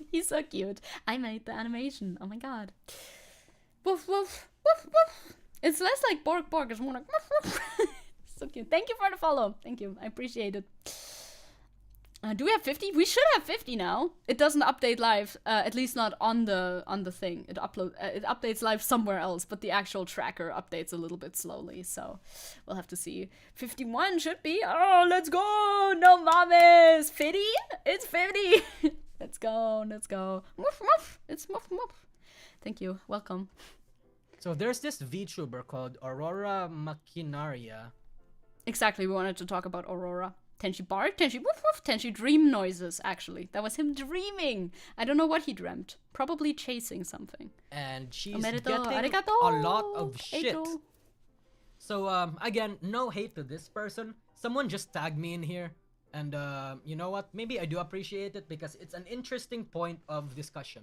So, Aurora over here said, y'all don't think if I win any of those VTuber awards that I'm not taking the acceptance speech as an opportunity to talk about real issues. Thinking y'all, then going straight into BLM, Free Palestine, Congo, and Sudan. Like so many people are complaining about the person running it, but aren't thinking about what it means to win it. It's a chance to make an audience accountable on a huge... Yeah, we talked about this before. We read this before. Aurora Makinora at this time of year, entirely located within my kitchen? No way. Imagine reaching that big of an audience to talk about things that matter. Fuck the clout for personal gain. I want that clout to spread more awareness. You all know I've always used my platform to speak up on issues. That's never going to change, so vote for people that will make a difference. This is your voice and opportunity too. His fucking chat is already against her 100%, even though he was saying no hate to this person. The two chat messages that I've read so far are like, she's so dumb. Hello, everyone. Hello, Ronnie. Welcome to stream. So, we have new animations. Well, one. We have one new animation. Although I want to turn the noise down a little bit, but I'll do that after stream, I think. What do we think? Well, they don't like it. Chat doesn't like it. Oh my god, they also did the Aurora tweet joke. Pretty unfortunate rhetoric on her part, even if the intentions might have been noble. You think? We already talked about this, and I think, like, it's fine. I also think announcing the fact that you're gonna be doing something is, like, not super necessary, you know what I mean? Like, just do it if you do win, and then turning it around to be like, vote for someone, you know, who's gonna do something. That, yeah, I can see that as being a little iffy, but other than that, I don't have an issue with it. I like that she speaks out about the topics, you know, that she's passionate about. Okay. It's typical V-tweet. Aurora, at this time of day, in this part of the country, entirely located in the Twitter post. What audience? These awards are dumb. Sounds like Twitter. I mean, this is the Fillion VTuber award. I'm pretty sure a lot of people are looking forward to this, these awards. Giga cringe, absolutely cringe. Good intentions, I guess, but that's not gonna accomplish anything, IMO. She can call herself she call herself comfy VTuber, by the way. I will specifically vote against her. You can't vote against somebody. That's not how these awards work. Anti-pre-watch confirmed. He knows. He knows. Imagine thinking that people might have social and political responsibilities. Crazy. That's wild. People? No. That's only for politicians. Everybody else is completely uninvolved. As Hafi abroad, I've no insight whatsoever into PH education. My view on PH ed was always Pinoys are book smart but can't think outside the box. What do you think? No, that's true. Chinito, that's true. Filipinos are like dogs. What are you talking about? Outside of the tricks that they've been taught, they can't do anything. I don't... Okay, I mean, you're speaking for yourself there. I have no comment on that. Sounds a bit weird, but okay. Whatever you say. I mean, he is Filipino. Whatever you say, gamer. I wouldn't have said it like that if I was you, but okay. That's true. Germans are like dogs. They bark at me when I go outside. I find it very unsettling, but you know, it's fine. I do like dogs, anyway, so... These things. So I think this is an interesting point of discussion. Because Aurora, for the most part, has been taking it really well. She's been taking the... Germans, though. So true, so true, so true. Hi, Aaron. Hello. Self-deprecating humor. That checks out. I mean, yeah, if it's just self-deprecating for him, so I think it's fine. It's a bit of a weird thing to hear, but, you know, say what you want, I suppose. Backlash that received for it very well. Because after this post, she made this tweet. Now, you don't have to agree or disagree. I just need this to be said. I have very strong beliefs. I speak to them very often because I am a very passionate person. You ought to be safe while I do. I want you all to understand that you are also important to me. We may not always agree and disagree and may not always believe in the same things, but what makes this community so damn great is all the acceptance you all harness and showcase across all my platforms. I know we cultivated this place with love, humanity, and goodness in mind. You deserve my gratitude for that. Thank you. Sounds like a good statement to me. What do you think? If she's talking about her own community, maybe. I mean, yeah, I think she's talking to her audience specifically. So yes, she's But if she's talking about the industry in general, no. We said know at the exact same time. Dude, the industry in general is way too huge to, like, to put under one, like, lid, you know? You can't put them all in one pot and be like, oh, everybody who's a VTuber fan is blank. Can never be true. It can never be true. It's way, way, way, way, way too broad for that. Like, that almost borders on saying everybody who's a Twitch watcher is blank. It just doesn't work. It just doesn't work. Me predicting what Nusagi's gonna say, I'm so in tune. We're actually besties, Your Honor. The VTuber industry was not cultivated with love and humanity and goodness in mind. That's very true, I think. I mean, it's way too many people. Pretty much confirmed. I wish. Was thought of how to extract the most money out of simps as much as possible. You are a little bit pessimistic in my opinion.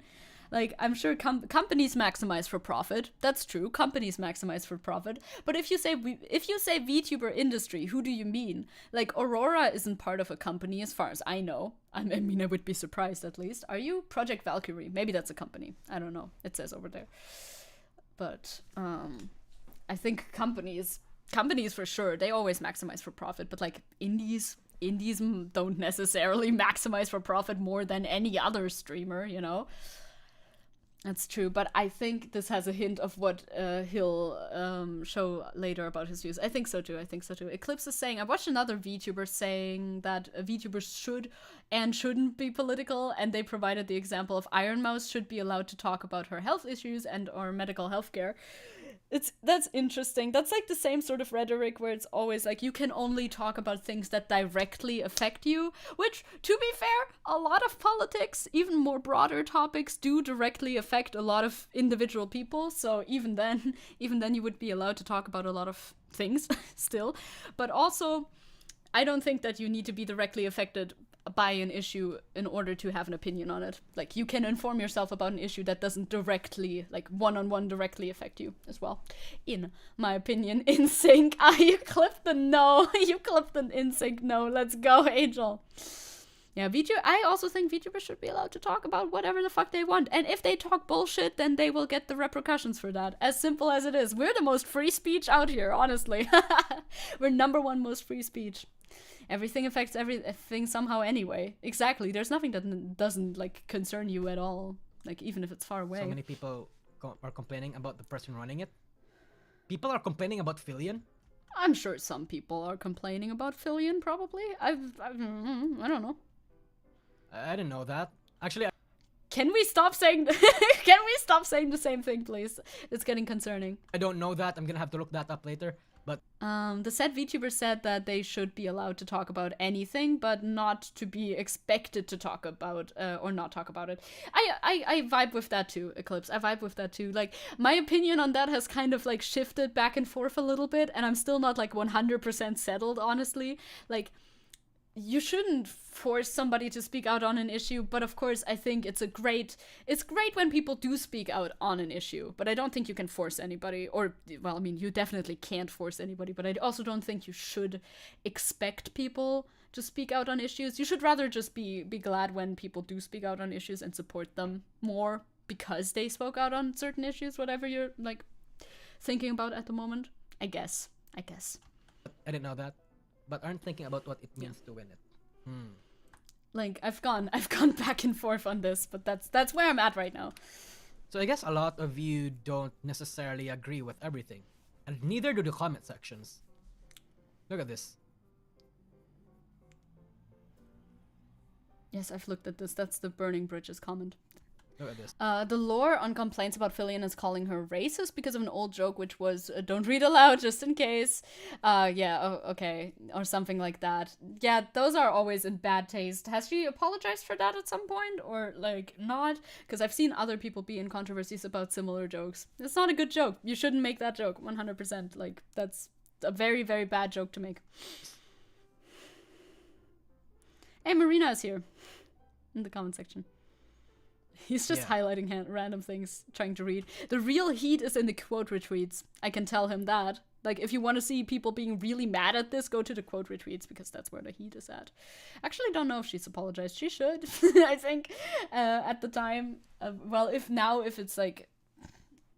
if she hasn't and she does it now, that would be probably not super beneficial for her, but it's very divisive. It means nothing to win this. It's a popularity contest. No, yeah, that's true. Well, yeah, award shows, like, community voted award shows are that popularity contest, 100%. Obviously, that's what it is.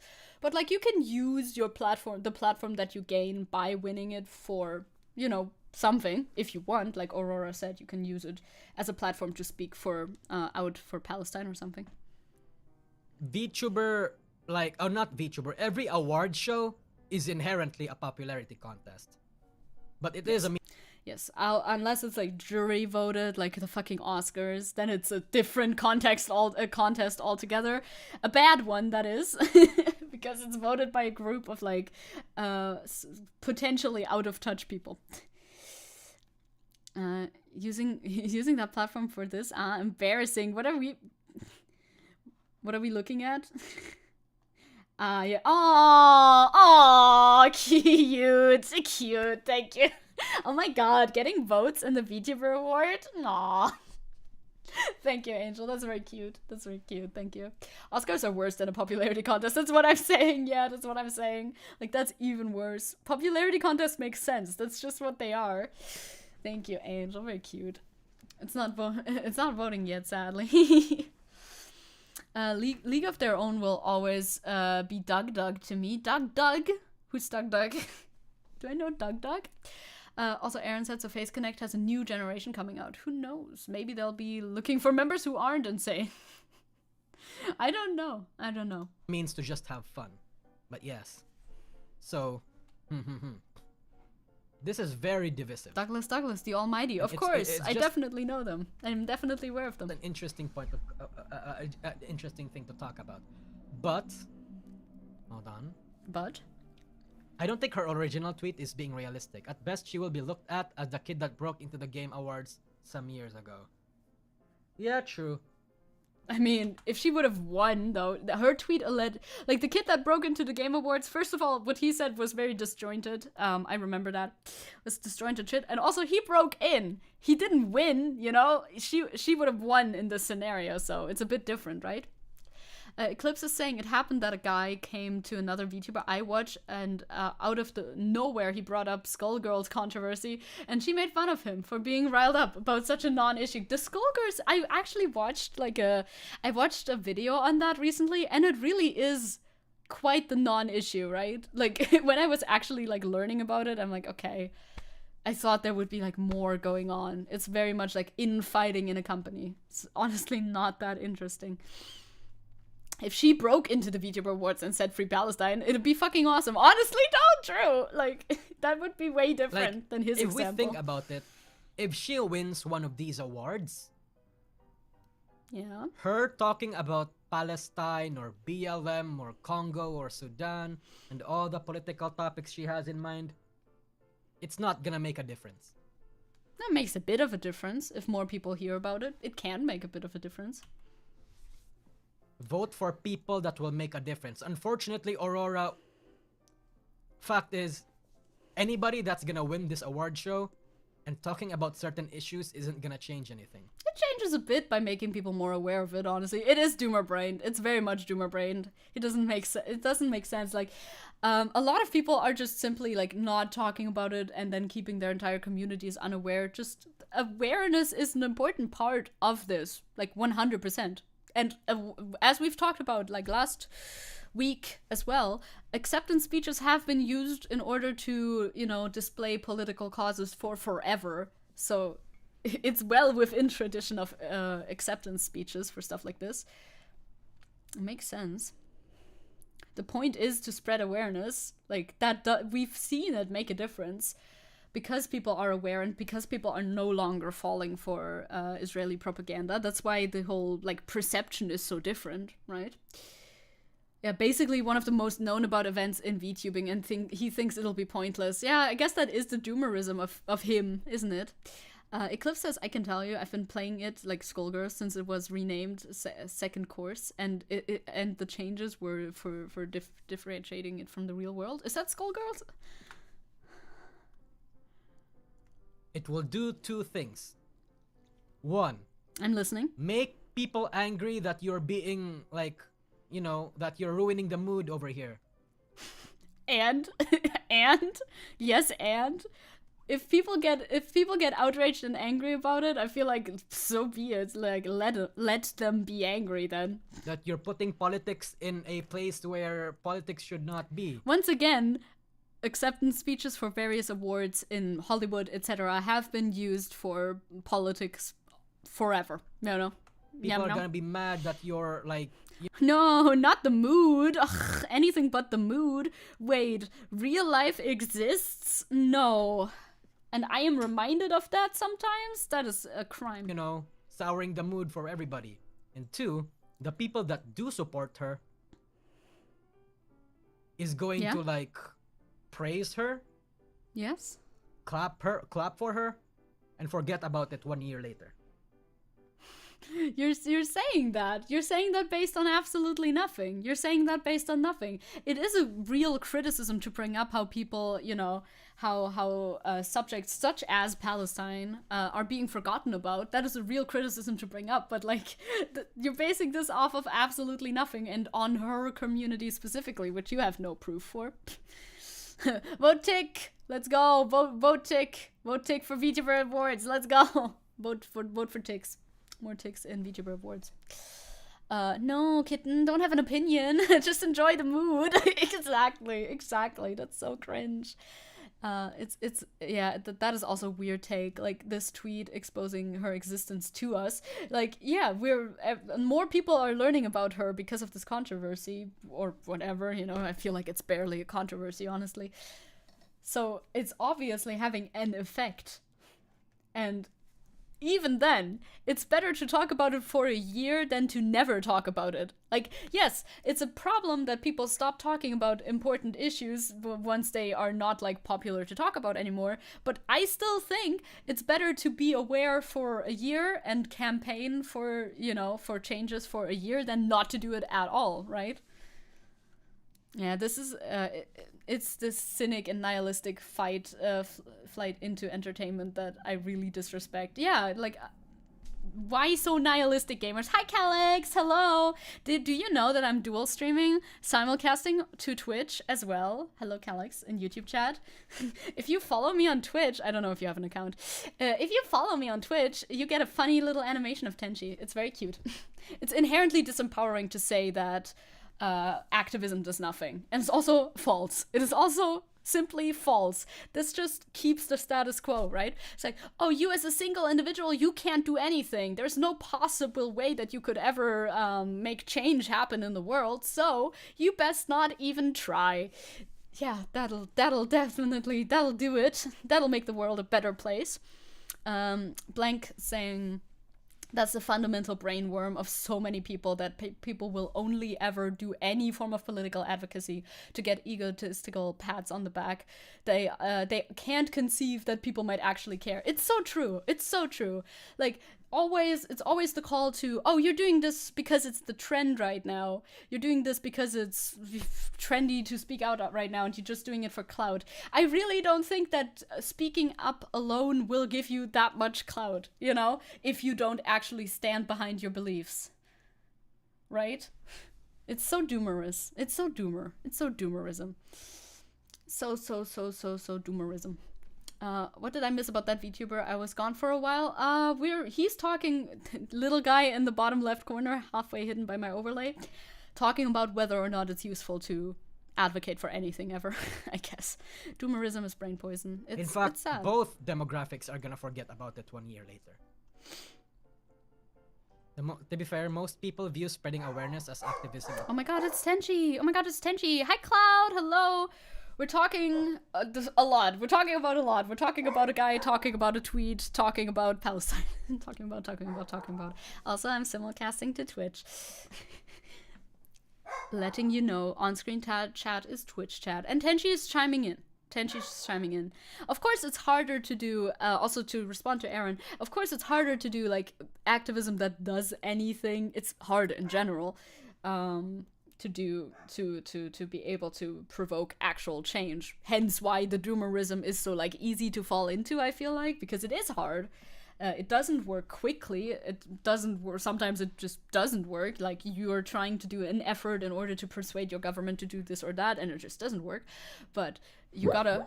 Oh my God! Hello! Thank you for the follow. On Twitter, he's very invisible, isn't he? But you can still see him. I like his little silhouette so much. On his Twitter. On my Twitter, we would be fine because my Twitter is so bright. My Twitter is so bright. A sneaky Tench, a sneaky little Tench. Thank you for the follow. Like I said, it's hard, but it's better to build like a community of people who are able to do like activism together. You Weeb or Lumi, nice to meet you. I use they them pronouns. Thank you. I will remember. I will try my best to remember. Thank you very much. Hi, gamer. I mean, everyone's gamer anyway, so the ultimate neutral way of addressing people. So, like I said, it's better to do something than to do nothing, even if the change is minuscule. Yeah, we're talking about doomerism, basically. Yeah, that's what he's kind of a doomer. This guy that's talking right now, that we're reacting to. Well, I'm not gonna Look, I'm not gonna pretend that I know anything about Free Palestine or Congo or Sudan or the problems in the Congo or Sudan or even if BLM is still a thing. What do you mean BLM is still a thing? Black Lives Matter?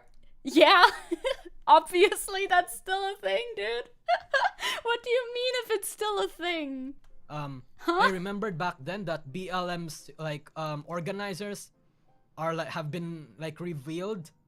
Like yeah, there were some people who were using the movement for like purposes that weren't as like that were nefarious or something, I'm pretty sure.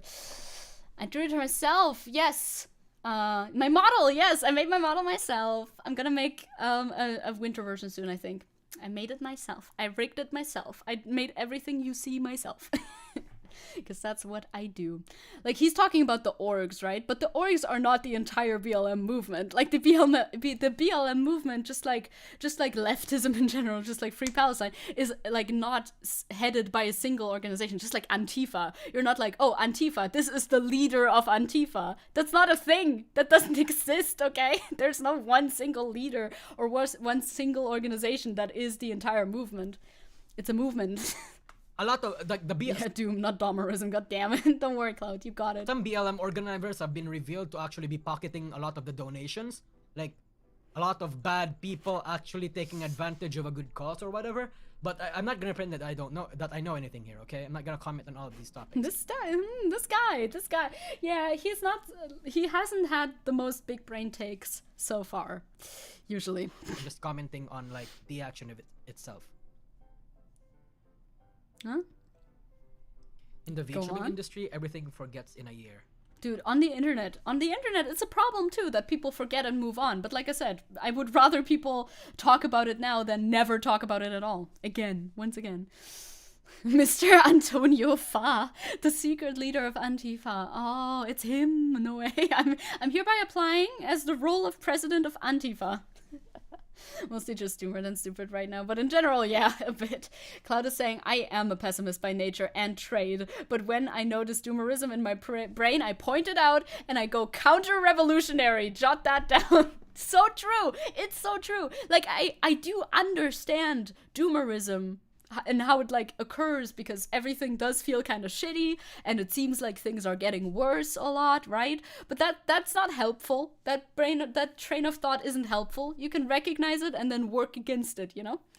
Antifa Union when? Let's go join the Antifa Union. These 19-year-olds don't even remember the Stop Coney scam. Yeah, Coney 2021. 2012, I mean, sorry. I was like, 2021? I don't think that happened that year. Yeah, of course they don't remember. They were 12. They're gonna be concerned with the issues of their own, like, of their own time, I guess. I'm gonna be honest. I don't know what doomerism or being a doomer is. What does that mean? Basically, just being, like, overtly negative. The belief that nothing can be changed. So fighting for anything is useless, basically. Like, it's like nihilism almost, but like bad nihilism.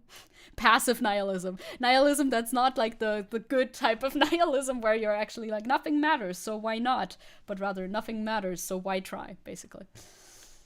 Baby, let's raise awareness. But the internet moves faster than real life. There are a lot of news daily and you cannot keep up. And of course you forget. Yeah, it's also like, it's a part of the symptom of us being always connected to everything. Like you hear about news from all around the country, all around more than just the country, all around the world every day.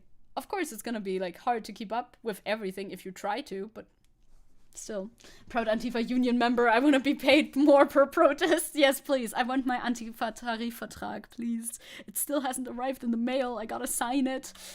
Fuck. That's such a banger. Thank you for the follow. Oh my god, that's Calix. No way. You got the little Tenchi. I should have switched to a brighter background, but I kind of like how he's an ominous shape in front of this dark background. Thank you. Me double chatting? It's so likely, actually. Hi. Do you ever use Twitch? Because if not, it might be a little bit overwhelming, but it's actually quite chill once you get used to it. Hello. Double chatting? No way. Also, I didn't know that Aurora was 19-year-old. Aurora is 19. I didn't know that either. Get why she's like this, though. Chat. Because she's 19? It's something that every person is going to feel at in certain cases. Because back when I was 18 and 19... Oh, he does think that only 19-year-olds are politically engaged. What about Bosch then? He's 29. I used it like once or twice, so it's fine. Woo. Oh, well. Also, hey. Festangestellter Linksextremist. That's me, yeah. That is me. That's what I do. Only young and naive people are concerned about the suffering of others. That's like my least favorite stereotype about leftists. 29, that's basically 19, as we all know, right? Like, everybody grows out of it. Just look at those. I was very very passionate about the politics in the Philippines. That's it would be great if you were still, honestly. Why I wanted to be a lawyer. He had dreams, gamers! Gamers, he had dreams about being a lawyer and changing things in his own country. Bro, that's so sad. That's actually unironically so sad. Like, when you hear stories like that of people getting disillusioned and whatever and stopping giving a shit about politics for some reason or another because I guess they fall victim to doomer brainism. Yeah, Eclipse's grandpa is a leftist. Exactly, they exist. I've seen real old people at protests. They exist. They are here. They're real, okay? Poor boy lost his dreams. It's actually real sad. Bro got the bad ending and became a YouTuber. Traumatizing. People should stop being proud of being disillusioned and sad. Yeah, please. Yes, please. Yeah, Omas gegen rechts. Exactly, that's what I was thinking about. There's old people who still go to church. I read the comment from YouTube and said the words in the comment instead of finishing my thought. There's also old people who go to church. There's old people who go to protests and still have, like, political beliefs. It's honestly not that rare. Jesus. I thought I could fix everything. Not fix everything, but I could make a difference, right? Yeah, you can. Oh, he's so doomer brained. It's so sad. But then, like, 2 years, a year later, 2 years later, after, like... We're learning his tragic backstory right now. Studying a lot and getting to know what really... Yeah, also that's something, the comment that I read was Aaron's, here's something I learned in church. Indifference is worse than not trying at all. That's so true. That is 100% true. It happens in this kind of shit that ultimately it's all pointless, that I'm not gonna be able to do anything. I just gave up. This is actually unironically so fucking sad, dude. He should have played Disco Elysium. That might have saved him. Disco Elysium can save him. I honestly think so. Sometimes when I hear his videos, I'm like, you're not beyond saving, I think. I think we can still get to you, maybe. I don't know. I just learned that there is no people that will make a difference. Yes, there is. Of course there fucking is. Of course there fucking is, dude. That's a very negative thing to say. It's like, I can fix him. I can fix him, I think. I think so. Do we know how old he is? I bet he's only like mid to late 20s himself. I don't think he's very old either, yeah. Like, I bet he's like younger. I think he's younger than me. I don't know. Vibe check. I think he's younger than me. I don't know. I think he's like 22 or something. This dude just needs therapy, dude. Really, really true. I only notice now that it's the weird rabbit guy. Yeah, this is the weird rabbit guy we're talking about again. Like, he just needs, like, help, dude, to talk somebody. He needs to find, like, a local leftist community or something, or progressive community or whatever. Because it is absolutely true to make changes. You've seen, like, progressive law in the last couple of years. Like, we are getting better laws in regards to transgender, like, rights in Germany. That's going to happen soon, and stuff like that. And there's bad developments too, but okay. We can't just, like, lay down and give up. That's not the solution to the matter. What the hell? Yeah, he's probably in his early 20s. I bet he's like, you're 22. That's my vibe check. I don't think he says it anywhere, but I don't know. We can engage with him. We could, right? Like, I'm not trying to be antagonistic to him. I'm trying to be like, it doesn't have to be so bad. It sounds like he needs a hug, honestly. Weeb. I'll go... Calling you weeb sounds derogatory. I'll weep affectionately. Says, I'm 19 and honestly, I've been passionate about things my whole life. I'm neurodivergent and being passionate about things is like my whole DNA. Yeah, that's good. That's good. Let's go. Absolutely. Like, I also understand Crow with, like, sometimes you have depressive episodes, but it doesn't stop me from doing something and being passionate. Like, you also don't have to have, like, the energy 100% of the time. I don't think so either. Sometimes you need a little break. That's okay. But then you can get back, like, can get back into it. Hey, bud, need some leftist direct action and a hug? we can arrange that. It's okay. Honestly, it's okay. You vibe checking him as 22 is, like, hurtful to me personally. Why? Why? because you're 22 too? I don't know. It's fine. Why that's the case here is that this is a fucking VTuber awards show.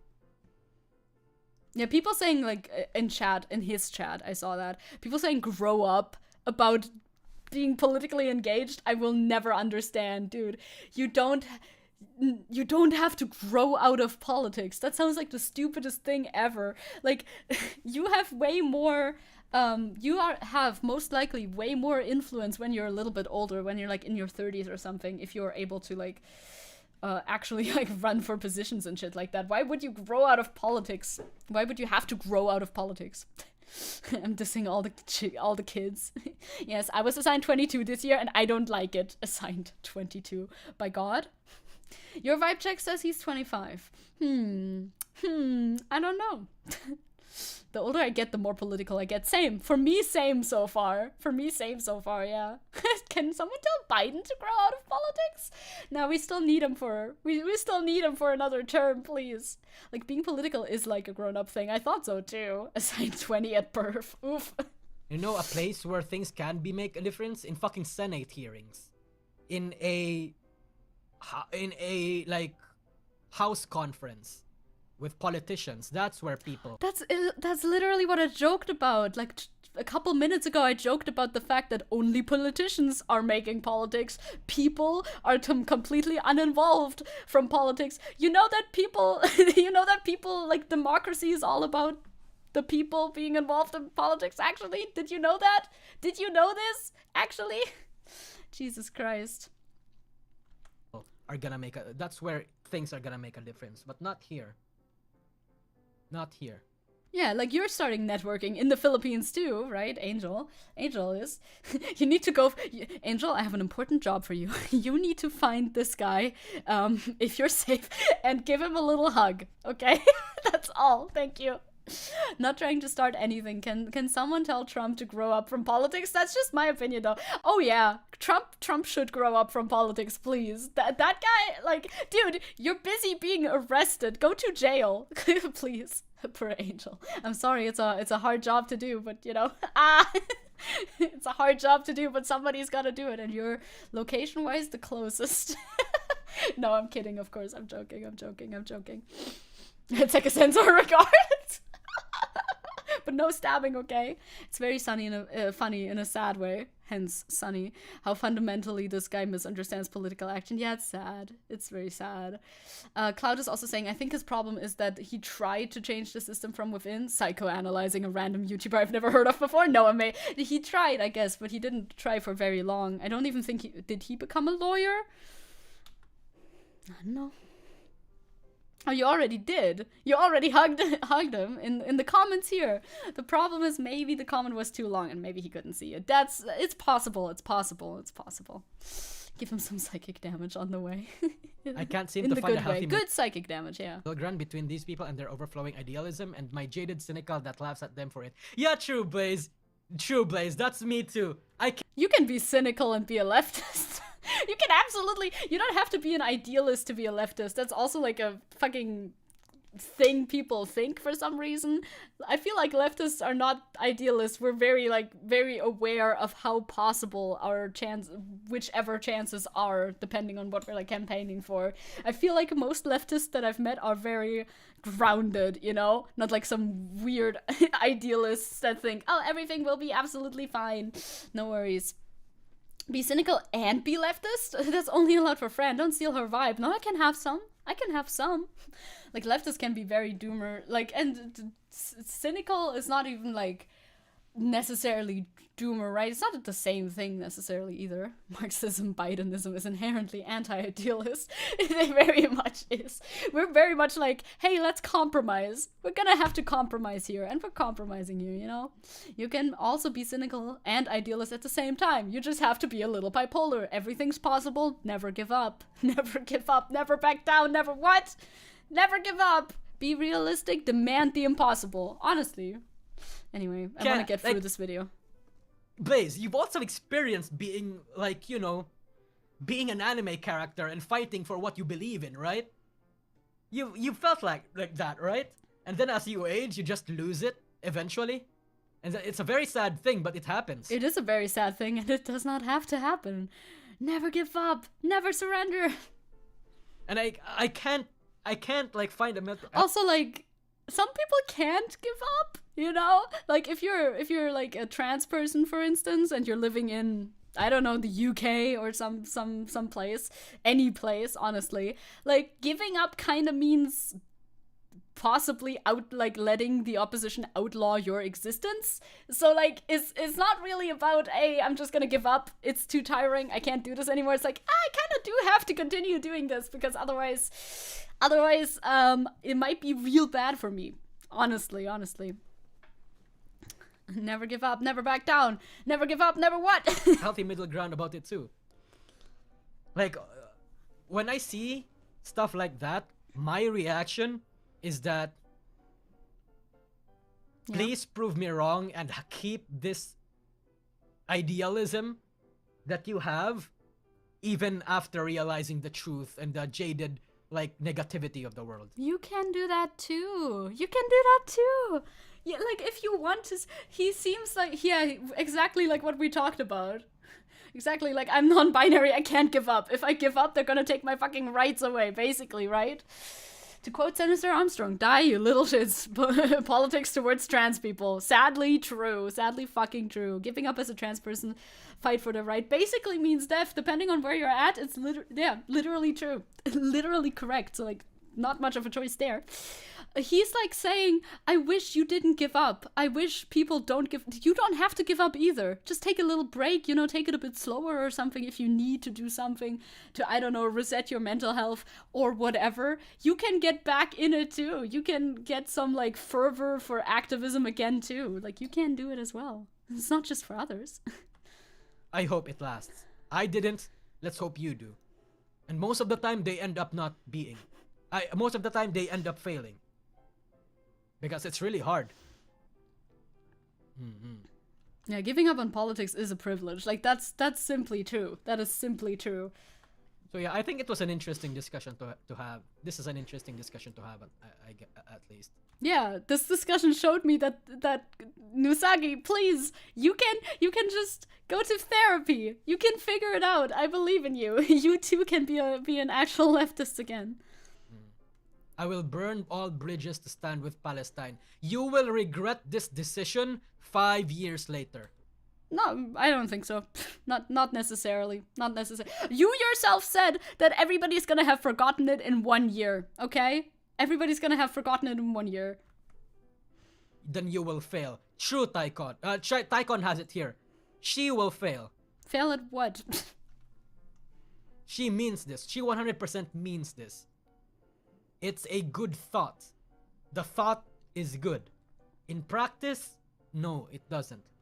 I think I don't want to live in a world where saying that I stand with Palestine makes me fail at fucking life, okay?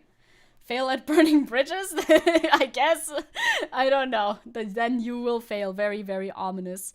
Very, very ominous. Fail at talking about politics? We don't know. Oh my god, Fossabot. Yeah, Fossabot has a Discord link as well.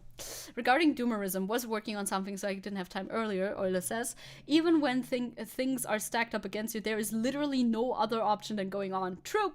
Giving up is in itself an action that leads things in a certain direction. Things will go on regardless. It's about taking action and deciding yourself where you will go. There's always something we can do. Exactly my point. Exactly what I'm saying, thinking.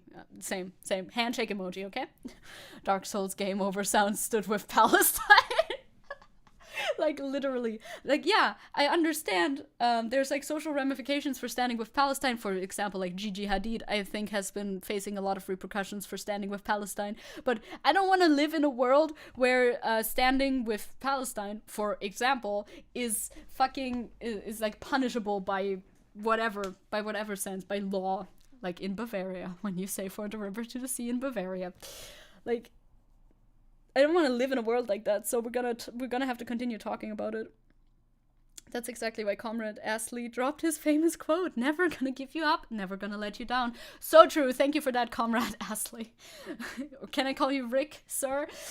Yeah, so that's the TLDR on that. Nusagi, please go to therapy, please. There is still things that you can do in the world. You can still make changes in the world. It's not impossible. Even incremental change is change, and stagnation is change, but in the bad direction that you don't want to see things going. If you stop running and pushing for progress, 7 Nazis are running. 7 Nazis have not given up, So keep that in mind. I'd rather take the social ramifications than not be a decent person. Yeah, like, I would rather be good than liked. I agree. Comrade Astley never gonna turn around and desert us. Hell yeah, Comrade Astley. Hell yeah. The unfair part is that depressed Nusagi Sensei and the peeps responding to Aurora Sensei's tweet don't even mention anything about Free Palestine. It's just you'll be disappointed without knowing what people are doing right now. Seeing the protests and solidarity actions is inspiring. That too. They're saying all of this as though this is like nothing. They don't go into the actual subject matter at all. Because I guess they don't want to inform themselves about it at all. Make Never Gonna Give You Up a socialist anthem. Let's go. One more Rickroll and I'm banning all of you. No. It's solidarity. It's solidarity. Dare to struggle, don't be afraid. Yeah. I mean, for some people, that's the only thing that they can do, right? The reaction will never silence the voice of the people and the funky tunes. Keep Rickrolling, chat. Chat goes on and on and on. I have a meme. I think I know. Oh shit, it's this one. I was like, I think it's Bober again. It's not Bober. I'm sorry. It's different. this kind of character. This spoils it a little bit. The thumbnail spoiled it a little bit. Don't mind. Looks a little too familiar. Apologies. I had to be sure it was really you. Why this NPC looks like Sarah Wagenknecht? Sarah Wagenknecht. I think also she was a voice actor for that. I don't know why, but she does look like Sarah Wagenknecht. I don't know, dude. The second I saw Sarah Wagenknecht, I just died on the spot. It happens sometimes, okay? It happens sometimes. It's Sarah Wagenknecht. It's Sarah Wagenknecht. No, not Sarah. She's God, she used to be Linke Party, leftist party in Germany, but now she has her own party, her own special party. The Bündnis Sarah Wagenknecht. I love how this is also a VTuber clip, by the way. It's very funny. Yeah, well, yeah, they're called Die Linke, so now she has her own tanky party though. German tanky. It's not an epic showdown, it's a never-ending war of attrition, but every single action, no matter how small, pushes our line forward. I agree. Sarah Wagenknecht, president of the NUSA. There she is. I love that he pointed this out. Right, he goes by Reich now. He used to be someone else in the German sphere, but now he's in the English sphere, and he's a VTuber, and he uses a different name. Yeah, she's a German politician, the worst politician of all time. No, not a tanky. Yeah. yeah, it's fine. Yeah, well, this person is like speaks Reich. Yeah, speaks English now. Used to be a really huge German YouTuber, but I don't know how public he wants to be with that. But he made a public announcement that he's doing, like, he's rebranding and everything, so I'm sure it's fine to talk about it. I don't know. Love how his voice changed immediately when he said Sarah Wagenknecht. The true German experience, yeah. I mean, how are you gonna say that? Sarah Wagen... I wouldn't know how to approach that last name if I didn't speak German. It's like, okay, I don't know. Crow, you're a mod? Cool, I never knew that. Crow's a mod here because I didn't know Twitch, but Crow did know Twitch. So Crow has powers over here, over yonder in Twitch land. No mames. No mames. Right, I now remember the voice. Never would have guessed that. Yeah. It's yeah. I watched the announcement video. I hadn't watched him, like the YouTuber, in years, and then I watched this announcement video that he's becoming a VTuber, and I'm like, oh, good for him. Still don't watch him, but good for him. Good for him. Okay, we're gonna have to chop a little bit. Maybe we can actually get through most of this. Let's actually be quick, okay? Let's be quick. No more anything. Just be quick. We've been pushing the Australia topic for like 2 weeks now. Remember the burger joint in Australia, the burger shop that was lit on fire? This is an update from November 11th. It's been 10 days. It's been 10 days. Police to step up patrols after violent protest near burnt out Caulfield shop. Police will increase patrols on Melbourne streets to prevent further violence following an ugly clash between pro-Palestine and pro-Israel protesters in Caulfield on Friday night, which was triggered by a fire that destroyed a local burger shop. This burger shop was owned by a Palestinian man. Premier Jacinta Allen said the war in the Middle East could not trigger deeply distressing violence on the streets of Melbourne, but it already did, though. Attacking a burger shop, that's a personal attack on the anti-religion. That is outlawed. How dare they? She said there was no place for anti-Semitism or Islamophobia in Victoria, and more officers would patrol the streets around Hawthorne Road, where Friday's clashes erupted, to help ensure all communities felt safe. It is unacceptable that local communities here feel it's unsafe to go to their place of worship, to feel unsafe in their local neighborhood. She said it's unacceptable that last night this was the experience for Melbourne's Jewish community. And she's like, you know, obviously, I feel like this is an obvious statement. I don't think anybody in fucking Australia needs to be attacking Jewish communities. End of statement. And also, no one in Australia needs to be attacking Palestinian communities or Islamic communities or Mushin or anything like that. I can only... Mosques? That's English. There we go. For real, preach. It's as simple as that. One man was hit by a rock and another was escorted from the scene after about 400 people gathered for a protest and counter-protest near Purgatory on Glen Huntly Road. Yeah, that will happen. There's already other news, like a planned walk out for a high school in Australia too. Yeah, I mean, it's happening all around the world, right? Solidarity with the other side, I suppose. CCTV footage posted on social media on Saturday appears to show the arson attack on the burger store. See, last time we talked about this, it wasn't clear if it was actually an arson attack or not. Also, Chris is saying Jews temples. Well, it's also synagogues, right? And Muslims mosques. Yeah, it was like Moscheen is the German word, but I forgot the English word for a second. In the footage taken from across the road, 2 people in white hoodies are seen breaking through a window and entering the shop. Shortly after, they leave the store and there's a large flash. Seems like arson to me, perhaps. Yeah, the shop's name is Purgatory. Very nice shop name. Ahead of the protest, Palestinian-Australian Haj Taye, who owns the burger chain, said the fire in the early hours of Friday appeared to be a hate crime, but police believed the arson attack that destroyed the shop was not religiously or politically motivated. Taye later urged supporters not to protest at the store. Yeah, at the store wouldn't be very nice, but like, what else was it? What else was it motivated by? Like, why did they set this shop on fire? I wonder. Sus, a little sus. Yeah, Purgatory is an absolutely fantastic name. I would love to go there. In a way, yes.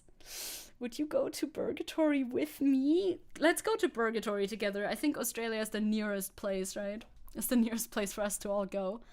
The Free Palestine Melbourne group, which organized the rally by its supporters, apologized on Saturday for its choice of location for the protest, which led to the evacuation of a synagogue near Princes Park. Jewish groups said the protest had led to fear and anxiety in their community. I wonder if they I wonder how if the apology is sincere or not. Like, actually, I actually wonder if it was like a mistake that it was near a synagogue or if it was on purpose. Because I don't know. I will never set foot on that cursed continent full of giant spiders. What you mean? The huntsman spider is friendly. It just wants to chill with you. The behavior we saw in Caulfield on Shabbat evening was utterly contemptible, the Jewish Community Council of Victoria said in a statement issued on Saturday evening. We can see where the protests were located. Allen said people from all around the world had chosen Melbourne as their home because it was somewhere they could practice their faith and celebrate their culture. That is something precious, and that is what we must work hard to preserve, she said. Well, yeah, both of them should be able to, like, they should be able to protest. The pro-Palestine protest should still be able to happen. But yeah, maybe don't do that in front of the synagogue. I agree with that. But I don't know how close they were. I understand how deeply important it is at this time for communities here to come together and share their grief with each other, to show support for each other, but it must be done peacefully and safely. Yeah, for sure. So this is Princes Park. Protesters gathered on Friday evening, and this is the burger shop. And where's the synagogue? Then, I guess somewhere nearby. I don't know. Some Australians aren't that bad. Well, if they just web their nets in peace, I would have no problem with them. They do, in your house. If you're in their space, which is your house, then that's your problem. Yeah, why be mad at Jews in Australia? Yeah, exactly. Be glad they chose not to squat on your house in Palestine. That's exactly what I'm saying. Like, doing anything, like, doing any sort of action against Jews outside of of Israel, that just doesn't make any sense. That doesn't make any sense for the cause. Unlike, we have a video queued up in the docket from Twitter about something that happened at the Israeli embassy. That makes a whole lot more sense. And just let the huntsman spider eat the cockroaches, and then it all works. And Jews are not a representative of Israel. Like, we've discussed this many times. Israel does not represent them. In fact, they propagate enough, like, anti-Semitic beliefs. Yeah, it goes on a little bit. In a statement posted to its Facebook page, Free Palestine Melbourne said it had chosen Princes Park as neutral public area and apologized for holding the protest in support of Purgatory and its staff near the synagogue. I could see that as an honest mistake, but I don't know. Organizers were unaware that there was a synagogue across the park. It's just across the park. Yeah, that's a little close. We apologize to the Jewish community for the protest location that led to the evacuation of the synagogue, for any fear they may have felt, and for the cancellation of Shabbat, the statement said. It was never our intention to disrupt or intimidate Jewish worshippers. I mean, I guess you gotta take their word for it. Shabbat is a holy day of rest, I know, observed by Jews from sunset on Friday to nightfall on Saturday. Free Palestine Melbourne said its demonstration had ended at 8 p.m. and that tensions escalated after that. Well, but there is a pro-Israel protest here. Like, they didn't escalate the tensions towards the synagogue. They must have escalated the tensions between the pro-Israel protest, and like those people are responsible themselves. If you want to rep the Israeli flag, that's your responsibility if you want to do that, right? I feel like real anti-Semites wouldn't apologize, but that's, you know, that's just my thinking. That's just my thinking. They wouldn't apologize for intimidating Jewish people. This was not a protest in support of Palestine, rather a solidarity protest with victims of an anti-Palestinian hate crime in Australia, the group said. True, right? If they wanted to do the protest near the Purgatory, then it's even more about that. But, you know, Hashtaya and all Palestinians have a right to express, have every right to expect that they are free to live and work without racism and hatred. I agree with that too.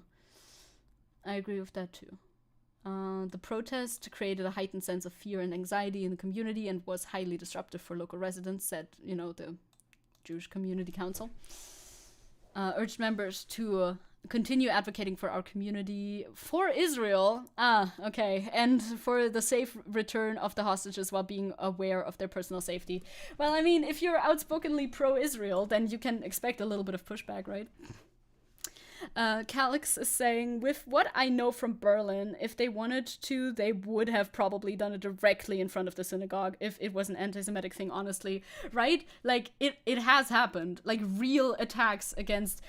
in fucking Dresden, too, right? A right-wing protest walked right in front of a synagogue there, like, recently. Like, their plan was to walk right in front of there, and that was just, yeah, people nodded at that. Like, oh yeah, that plan seems fine. Just do that. Do it. Go ahead. Like, nobody even thought twice. They would just go right in front of there and they don't care. Yeah, I want to skim over this a little bit so we can get through more. Yeah, I guess, yes, both sides are accusing, well, I guess one side is accusing the pro-Palestine, Palestinians in Australia protest of directing hatred, while the others just kind of apologized and moved on, I think. From what I've seen from that. Here's another, here's a tweet that the... Nope, that's not the tweet. Please, free me from him. I do not wish to see him again. I swear to God I clicked on this and not the other one. What the hell? What the hell? Yeah, you can skim over the articles I've linked if you want. Yeah, I would have read more thoroughly if we weren't so advanced in time already again. That is his villain outfit. Yeah, you weren't here for the part where we talked about him. That sure is his villain outfit, Malay jump scare. I'm sorry, I didn't mean to. Senator Penny Wong wrote, there is no place for violence, no place for anti-Semitism, and no place for Islamophobia in Australia. Good statement. ANCAP man? ANCAP man? Korban, ANCAP man? Yes, it is. I don't even know who that is. Oh, yeah, we talked about him earlier. That's the new president of Argentina, Calix. That's the president of Argentina, Calix. Sad, but true. She goes on to say, people come to Australia because they want to live in a country that is peaceful, tolerant, and respectful. We must all protect that. The violence in Caulfield is unacceptable. Fair enough statement. No, don't. No, yep, that's the president of Argentina, Calix. Show some respect, please. That's Mr. Malay. He's an anarcho-capitalist, and he wears that outfit sometimes, okay? Nothing too weird about that. And he wants to legalize organ trading. And potentially the selling of children, but... but, you know... the jury's still out on that one, I think. Yeah, don't be Islamophobic, don't be anti-Semitic. It's pretty clear commandments there. Anarcho-capitalist? Yes, Cloud. Yes. That's him, baby. Huh? So that truly is his villain outfit, the fuck? Yeah, that is his villain outfit. That is what he wears. He's ANCAP, man. Don't worry about it, guys. It's fine. Australian arms exports to Israel in focus amid court case protests. You see, people have been blocking the road and everything. Also in Australia, legal action and protests at Australian ports put spotlight on Australian weapons exports to Israel. I mean, all around the world, it's the same thing. We're skimming this one too, because Al Jazeera articles are always long as hell, which is nice, lots of detail, but also, you know, we're speedrunning at the moment, of course. Protests at the shipping ports and a unique court case are bringing attention to Australia's weapon exports to Israel amidst the war on Gaza, a trade that critics describe as secretive and unaccountable.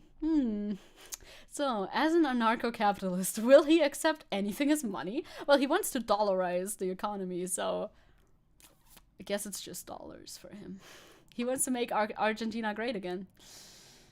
Hell yeah. And here we were, the previous segment, hearing that protests can't change anything. Yeah, what about that, huh?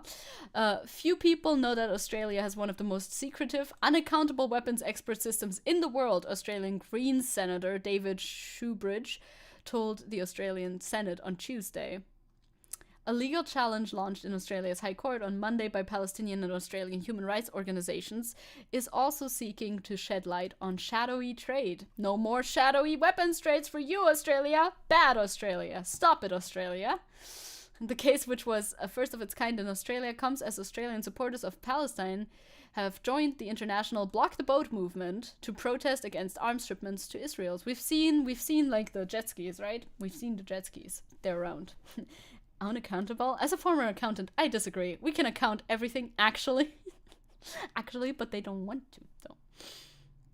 A protest at Sydney Port Botany expected on Saturday followed a similar protest at the port of Melbourne on Wednesday, where activists lay down in front of trucks carrying cargo for the Israeli shipping company Zim. But determining whether shipments from Australia do in fact include weapons that are being sent to Israel is difficult due to general lack of transparency around Australia's growing military export industry. Not great. I love that little noted. Very cute, very cute. Our government doesn't tell us who we're exporting weapons to, doesn't tell us what the weapons are, doesn't tell us who profits here in Australia from the sale of weapons, Shoebridge said in the Senate this week. That is obviously not that good. Sentences that I don't like reading very much. Shoebridge said such information is much less available in Australia than in other countries, including the United States. What is known is that Australia has issued 350 defense export permits to Israel since 2017, including 52 this year alone, according to the Australian Department of Defence. This information was only made public available after direct question from Shoebridge during Senate hearings this year. Let's go, Shoebridge! I see the noted. I see the little noted. Should work. Good noteds all around. What the fuck is Australia doing over there? Australia down there not doing alright, apparently. The Australians are not alright. A large growing arms industry. I mean, I'm sure they have a lot to benefit from that. Israel can afford to spend a lot on that. Australia's weapons export number 1, the emu cavalry. It's so true. It's so true. The war on emus, which the emus won after all. It's secretive. I'm sure it benefits just the right people. There's pictures from the protests as well. Löwenstein is a cool last name, has welcomed the legal challenge announced by Palestinian and Australian human rights organizations on Monday. He says it could be a landmark case that the Australian government will likely fight furiously in courts, but it could change things, you know, it could make a bit, like, open up a little bit more transparency. I think that would be nice. Money makes the world go around and all that, but ew, indeed, big ew, big ew. Yeah. Unlike in the UK, the Australian case is focused on accessing information about Australian defense export permits to Israel that have been granted by the Minister for Defense since October 7th, 2023. Yeah, don't forget the fighter jets too. Can the emu cavalry fly fighter jets? Maybe. I mean, obviously, the entire world is funding this. Australia activists who protested at the port of Melbourne on Wednesday stopped trucks, including those carrying cargo for the Israeli shipping company Zim. The protests join other similar protests including one at the port of Tacoma in the US and airport workers in Belgium who are refusing to handle military shipments to Israel. Let's go. I mean, most of Australia... Yeah, a lot of Australia is deserts. That's true. A lot of Australia is not, like, livable, I think, right? Since they know less. I found out most people in the rural areas of America don't even know what American Civil War is, or the current president. Jesus, really? Is it that bad? Oh my god. I'm back to annoy Crow. Seppo, no way, no way. Zim is a publicly listed Israeli shipping line, and it is not clear if any of the ships or trucks targeted by Australian protesters have been carrying military equipment, but either way, it should be beneficial that whatever is in the shipments reach Israel. It should be beneficial for Israel, right? It's pretty clear. The Outback is not nice, yeah. My brother's car broke down in the Outback 5 times. Yeah, you mentioned. Holy shit, Invader Zim? No. Organizers of the Sydney protest claimed Zim's role in the Israel war machine has been relentless. Yeah, I would assume. if they're military vehicles, it is 100% good to stop them, right? In an interview with Australian radio station 2 Gigabytes about the protest planned at Sydney's Port Botany on Saturday, the premiere of, I thought it said NSFW, just NSW, Chris Mintz described Israel as a long-standing trading partner and an ally of Australia. No surprises here. It's ridiculous to suggest or think that trade will be stopped because of a personal preferences of individual protesters. Dude, it's not personal preferences. You're supplying a genocide. Gamers! The NSFW? Yes, perhaps. I didn't see these people down on the port when it comes to trading with Cuba or Saudi Arabia or China or any other country they may be disagreements with. There's currently a genocide. Mr. Mins, there's currently a genocide happening in Palestine that a lot of people are very aware of, unlike other issues that people might not be as aware of. He's like, nah. That's so weird. They just have personal issues. They have personal one-on-one beef with Israel. That's why they're doing that, which is so weird. It's like, do you think there might be more to that, Mr. Mins? Perhaps. There might be more to this? Also, yeah, maybe there was people down here. I don't know. Ridiculous that things could change in a democracy if people want it to change. Basically. That's the same point again. We're circling around the same points again today. It all links back. It all links back. It's a tonally consistent episode. Oh yeah, we have this quick aside. Is this quick aside gonna be quick? I think with my audience it might be quick. Do you think we should vote for Biden? I think yes. End of quick aside. This has been a debate on Twitter a lot, and I'm not American, but I'm still gonna throw in my 2 cents, because of course I do. People have been debating around whether or not they should vote for Biden, basically, because of course Biden is also currently financing the genocide in Palestine. But with the way that the United States is set up, which is, if you don't vote Biden, the Republicans will win, which means another Trump presidency, which means the same shit that is already bad with Biden would happen again anyway the next years, but it would be even worse for people in the country as well as for anybody outside of the country. I think you should still vote for Biden. That's my thought. Hey, Billy, I stream. You asked me if I stream on Twitch. I do that now. You asked me before. I do that now. I'm simulcasting right now as we speak. I didn't pin it. Oh no, I thought I pinned the comment, but I never pinned the comment. I never pinned my Twitch link as a comment. Whoopsies. But I do that now. I'll send a link. I thought I pinned it, but I guess I didn't. Whoopsies. What? Yeah, I do. Wait a second. Let me grab this. Let me close it before it plays. Yeah, that's the problem with the two-party system. That's honestly the problem with it. Is that you have to vote the lesser evil, but I still think you should vote the lesser evil. I really still think so. Like, please. Voting Republicans back into power will have horrible consequences and no good consequences. Voting Biden back into power also, it's the status quo. It's what already has been happening. I think you can continue to put pressure on your administration, right? Like, continue putting pressure on them and continue, trying to push for more change. But right now, there you are! There's my little follow animation. Look at him! He's here! The little Tenchi is my favorite. It's his sleeping noises that make the woof woof. Woof woof. Hello, welcome. On my way, let's go. What I'm saying is, you can still push for like bigger change, but right now, that's real tension in the background. Right now, I think you should still vote for Biden. I hope most people agree. How is voting for a genocidal dude lesser evil? There's no lesser evil between these two. They're both unvotable. Oh, yeah, Cloud doesn't agree.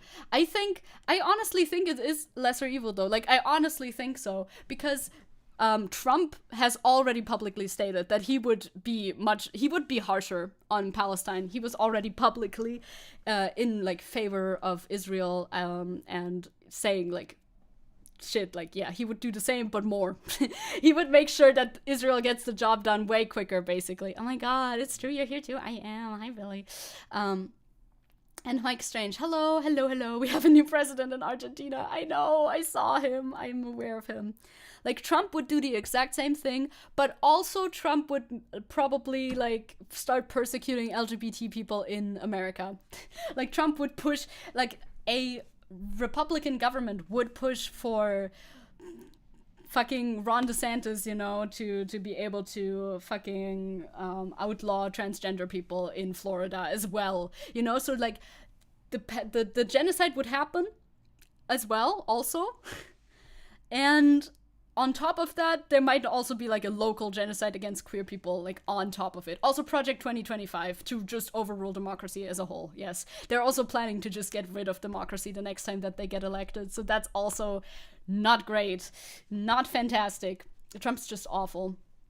Yeah, I don't want to even think about them doing that. And the thing is, Republicans don't give a shit. Republicans don't give a single shit about the genocide in Palestine.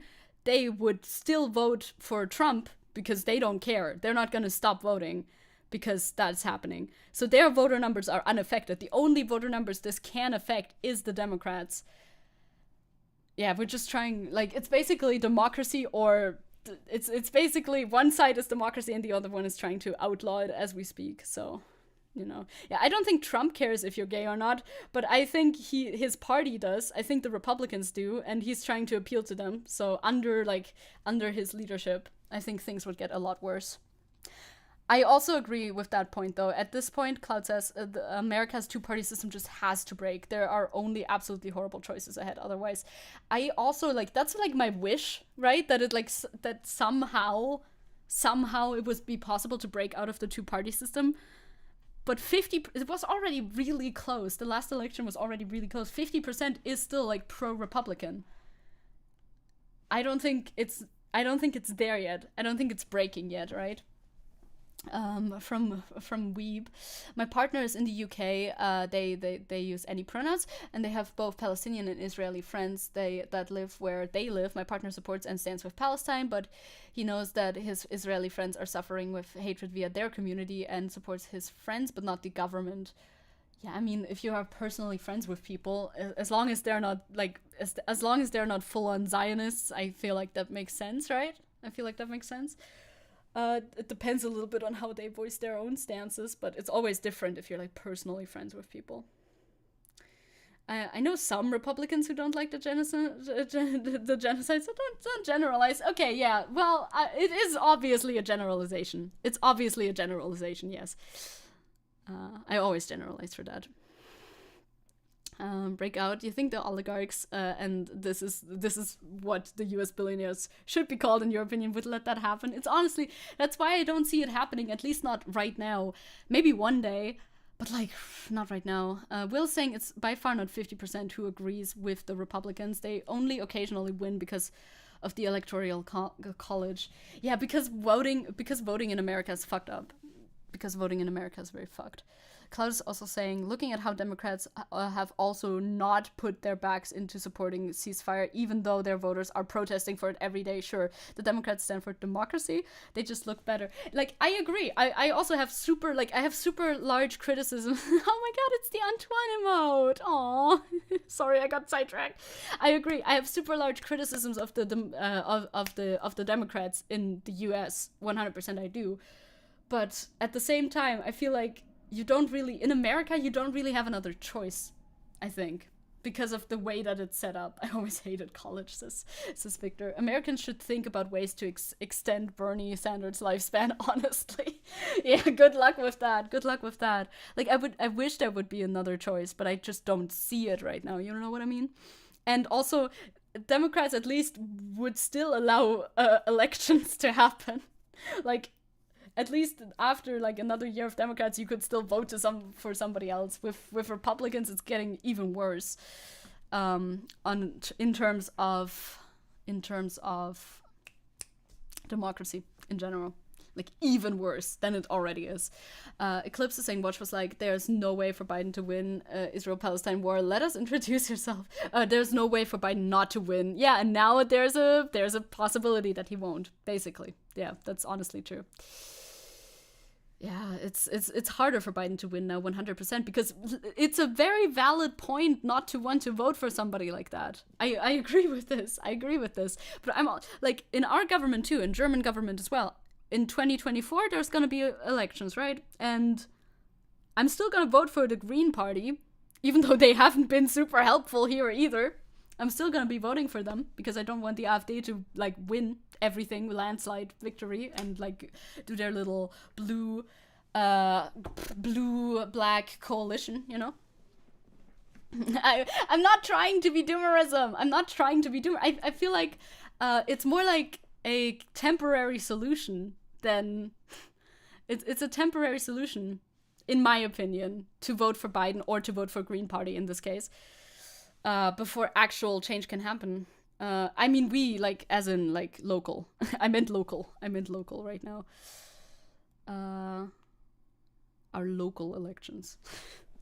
Maybe we need another color party. Red party. Well, we do have a red. We have two red. Well, we have two red parties. But they're not called that. They're just red in color. To be far left in America is yeah, like, you could vote for the Green Party in America, but the chances that they actually, like, the chances that they win is so diminishingly small. It's basically zero at this point. A way to give us some time to get our shit together, maybe. I'd rather have a mediocre bad party that might be able to make way for something useful than a party that wants me dead. That's basically the thought, yeah. That's my thought too. And the thing is that the sad thing is that I do understand people who are like, I cannot vote for this person because of the things that have happened under his leadership.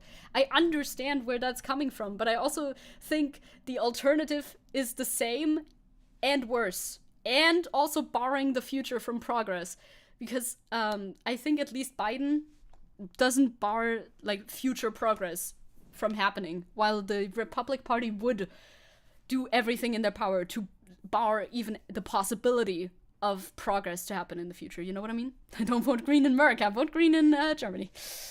Zecke voting Ramelow. I mean, I should. Ramelow is bae, but I would honestly agree in regional elections in Turin, Greens should not fall out of the parliament. Yeah, that's like, I'm split. We'll figure it out. Yeah, that's my thought. That's my thought on voting Biden. I thought this would be a quick aside. It was kind of a long aside, but like, it's something that needs to be talked about a lot, because I see the counter argument. I 100% see it, but I still think I'm right. I still think I'm right. Yeah. We're going. Can we get through all of this?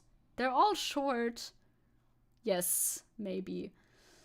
So, more news on what's happening within Palestine, though. Green out would be bad for Turing, right? I agree with that. So, you know, I'm gonna vote Green. Fellow Thüringians, please vote Green as well. Funny how English pronunciation of Israel sounds is real.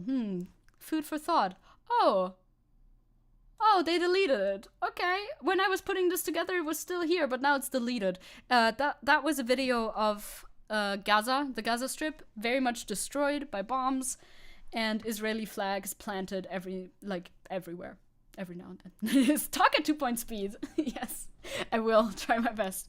Okay, video's gone. They deleted it. They were posting like, oh, Gaza has received an upgrade or something like that, while it was completely leveled to the ground with Israeli flags planted absolutely everywhere. It was gross, but it was deleted, apparently. Calix is saying, especially since the American voting question will always have consequences on different countries in the world, because some politicians think America is super to look up to. The CDU, CSU. Okay, so that one's gone. The Auschwitz Memorial tweeted something, which you may or may not have seen. Not good either. Again, not good. Did you have to have a talk with Israel Palestine to your parents? Mine was being against both. So my parents' mom is pro-Israel and dad is anti-Semitic. Oh Jesus! No, my mom is based. I told her about it, and she's like, I understand. Yes, free Palestine. So mine was pretty simple. Personally, I had a better vibe there. Yeah, same with the left out of the national parliament. I agree. Maybe in the future, screenshot. I could have screenshotted it, but it was a video. I just thought it would. It was still there like 2 hours ago, ish. So the Auschwitz Memorial Twitter account has posted resolution of the International Auschwitz Council on the tragic events in Israel. That alone is a statement. Approved by circulation on 18th of November 2023. Screenshot every frame. I mean, I could screen record it. I could screen record it too, though, but you know, it's fine. It was there very shortly. The International Auschwitz Council by the Prime Minister of the Republic of Poland acknowledges with the deepest pain and sorrow the suffering of innocent victims tortured, raped, taken hostage, and murdered by Hamas terrorists. A genocide is happening, and the only thing that they address is not the genocide. We wish to express our unwavering solidarity with Israelis and Jews worldwide. Don't equate the two, please. Do not equate the two. We've learned, haven't we learned recently, that equating the two is basically nonsense. Threatened in its existence, the state of Israel has a right of self-defense in accordance with international law. They seem to be breaking this. Also, half of these accusations are not even confirmed. That is true. Some of the Israeli accusations have been confessions, as we know, actually, as it turns out. In accordance with international law and the principles of humanitarianism. You should talk to the state of Israel again about these things, because last I remember using phosphorus bombs on hospitals, and not actually either of these things. The existence of a free, sovereign, and democratic Jewish state is one of the pillars of world peace.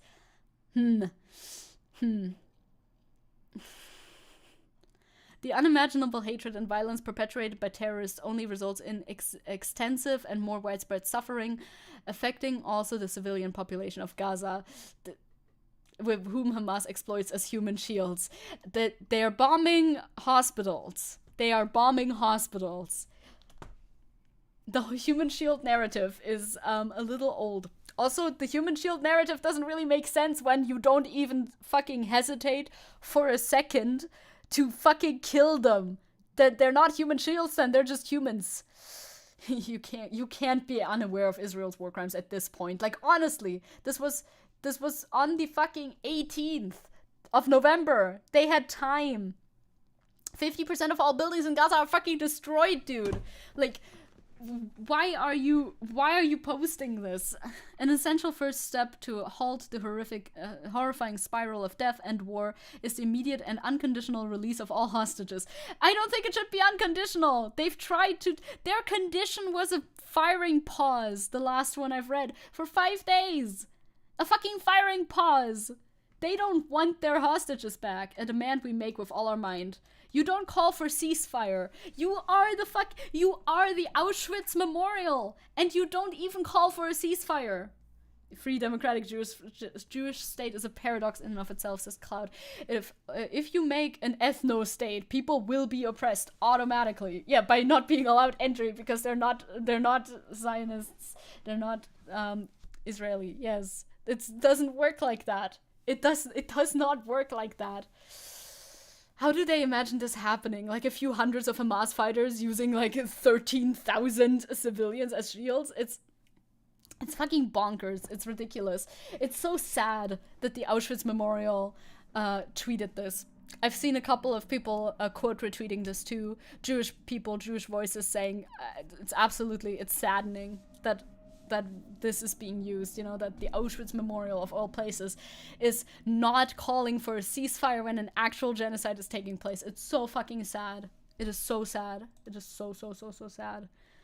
Elon Musk also on his website has banned the slogan "From the river to the sea," because as I said earlier this week, decolonization from the river to the sea and similar euphemisms, fucking decolonization, necessarily imply genocide. No, they don't. They do not. They do, like, point blank, they just don't. Clear calls for extreme violence are against our terms of service and will result in suspension. Yeah, okay, you don't get banned, you get suspended. Of course. And he has also banned the word cis and has been agreeing with literal Nazis. You know, like, we're not surprised that Elon Musk is taking the stance. Although, although this one, I saw like a tweet about this. This one showed where his and like how much is he pro like fascism, how much is he anti-Semitic, you know, like where do the lines stop and start for him because of whom he defends when and where. To be fair, if someone would be against decolonization, it would be Elon. Yeah, he has benefited from apartheid in South Africa, Mr. South African, Mr. White South African. So it's not very surprising that he will criminalize the term decolonization. He's like, if you tweet about that, you're gonna be suspended, bucko. Yeah, that is very in character, honestly. Nobody was surprised. Mr. Emerald Mine. I wanted to show you that very quickly too. This one's kind of long, but I did want to read it to you. I did want to read that to you because I feel fine. Oh, this didn't open. Is this not? I'm pretty sure this is an article. Where are you? Oh, I found you. Okay. You opened up here. Journalists casualties in the Israel-Gaza war. Again, I wouldn't call it a war, but you know. The list below is CPJ's most complete account of journalist deaths in the war. Our database will not reflect many of the casualties until we have fully investigated the circumstances surrounding them. For more information, read our FAQ. They're talking about the Israel-Gaza war was, which again wouldn't be my choice of wording, but you know, has taken a severe toll on journalists since Hamas launched its unprecedented attack against Israel on October 7th, and Israel declared war on the militant Palestinian group, launching strikes on the blockaded Gaza Strip. You could be a bit more direct about that, I think, but okay, it's the language that's circulating, I suppose. CPJ is investigating all reports of journalists and media workers killed, injured, or missing in the war, which has led to the deadliest month for journalists since CPJ began gathering data in 1992. As of November 21st, CPJ's preliminary investigation showed at least 50 journalists and media workers were amongst the more than 14,000 killed since the war began on October 7th, with over 13,000 Palestinian deaths in Gaza and the West Bank and 1,200 deaths in Israel. A little bit, again, lopsided. A little lopsided. A 30-year high. Fucking God, dude. Fucking God. The second deadliest day of journalist deaths occurred on November 18th, with 5 killed. The deadliest day of the war was its first day, October 7th, with 6 journalist kills. The IDF told Reuters and Agence France Press News agencies that it could not guarantee the safety of their journalists operating in the Gaza Strip after they had sought assurances that their journalists would not be targeted by Israeli strikes. They don't care. They'll just target anybody. Bisan is okay, I think. I've heard from Bisan pretty recently, if you're talking about Bisan. I have a video from Bisan in here, actually, that I want to show you next, but I'll have to see how much time I have.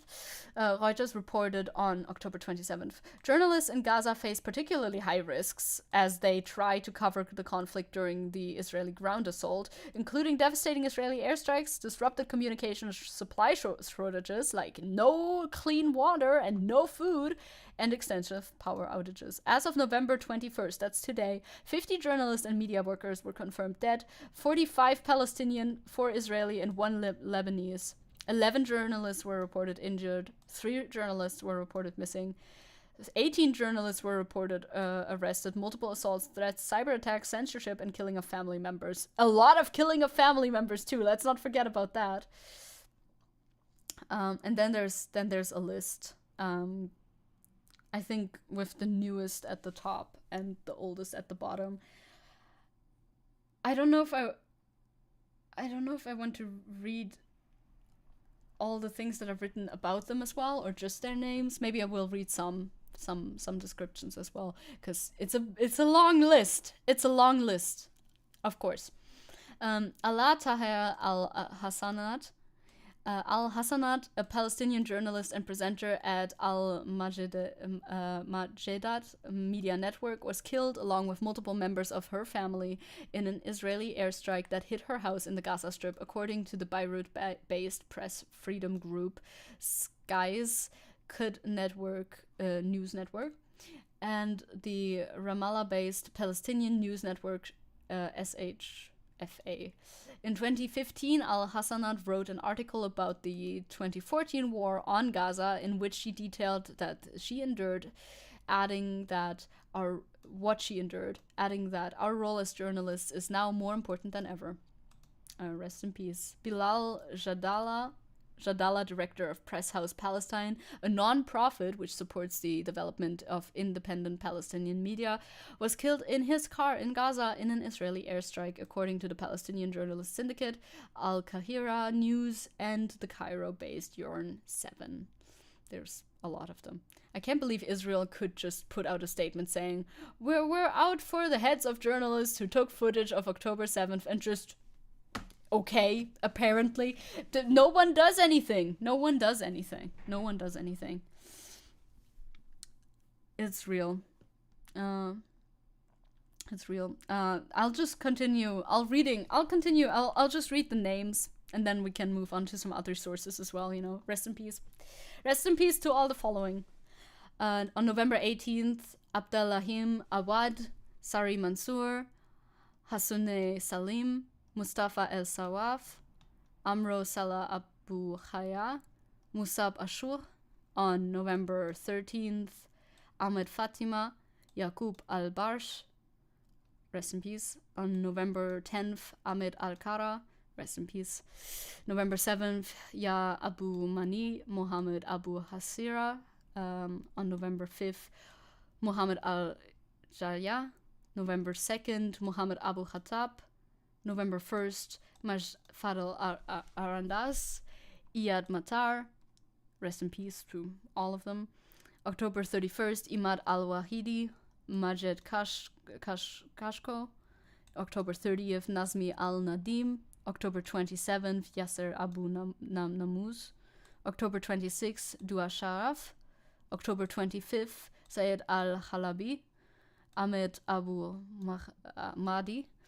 Salma Makhaimer. On October 23rd, Mohammed Imad Labad. October 22nd, Rashdi Saryaj. October 20th, Roi Dan, Muhammad Ali. October 19th, Khalil Abu Athra. October 18th, Sami Al-Nadi. October 17th, Muhammad Balushka, Isam Bar. October 16th, Abdul Khadi Habib. October 14th, Youssef Mayatawaz. October 13th, Salem Mema, Hussam Mubarak, Isam Abdallah.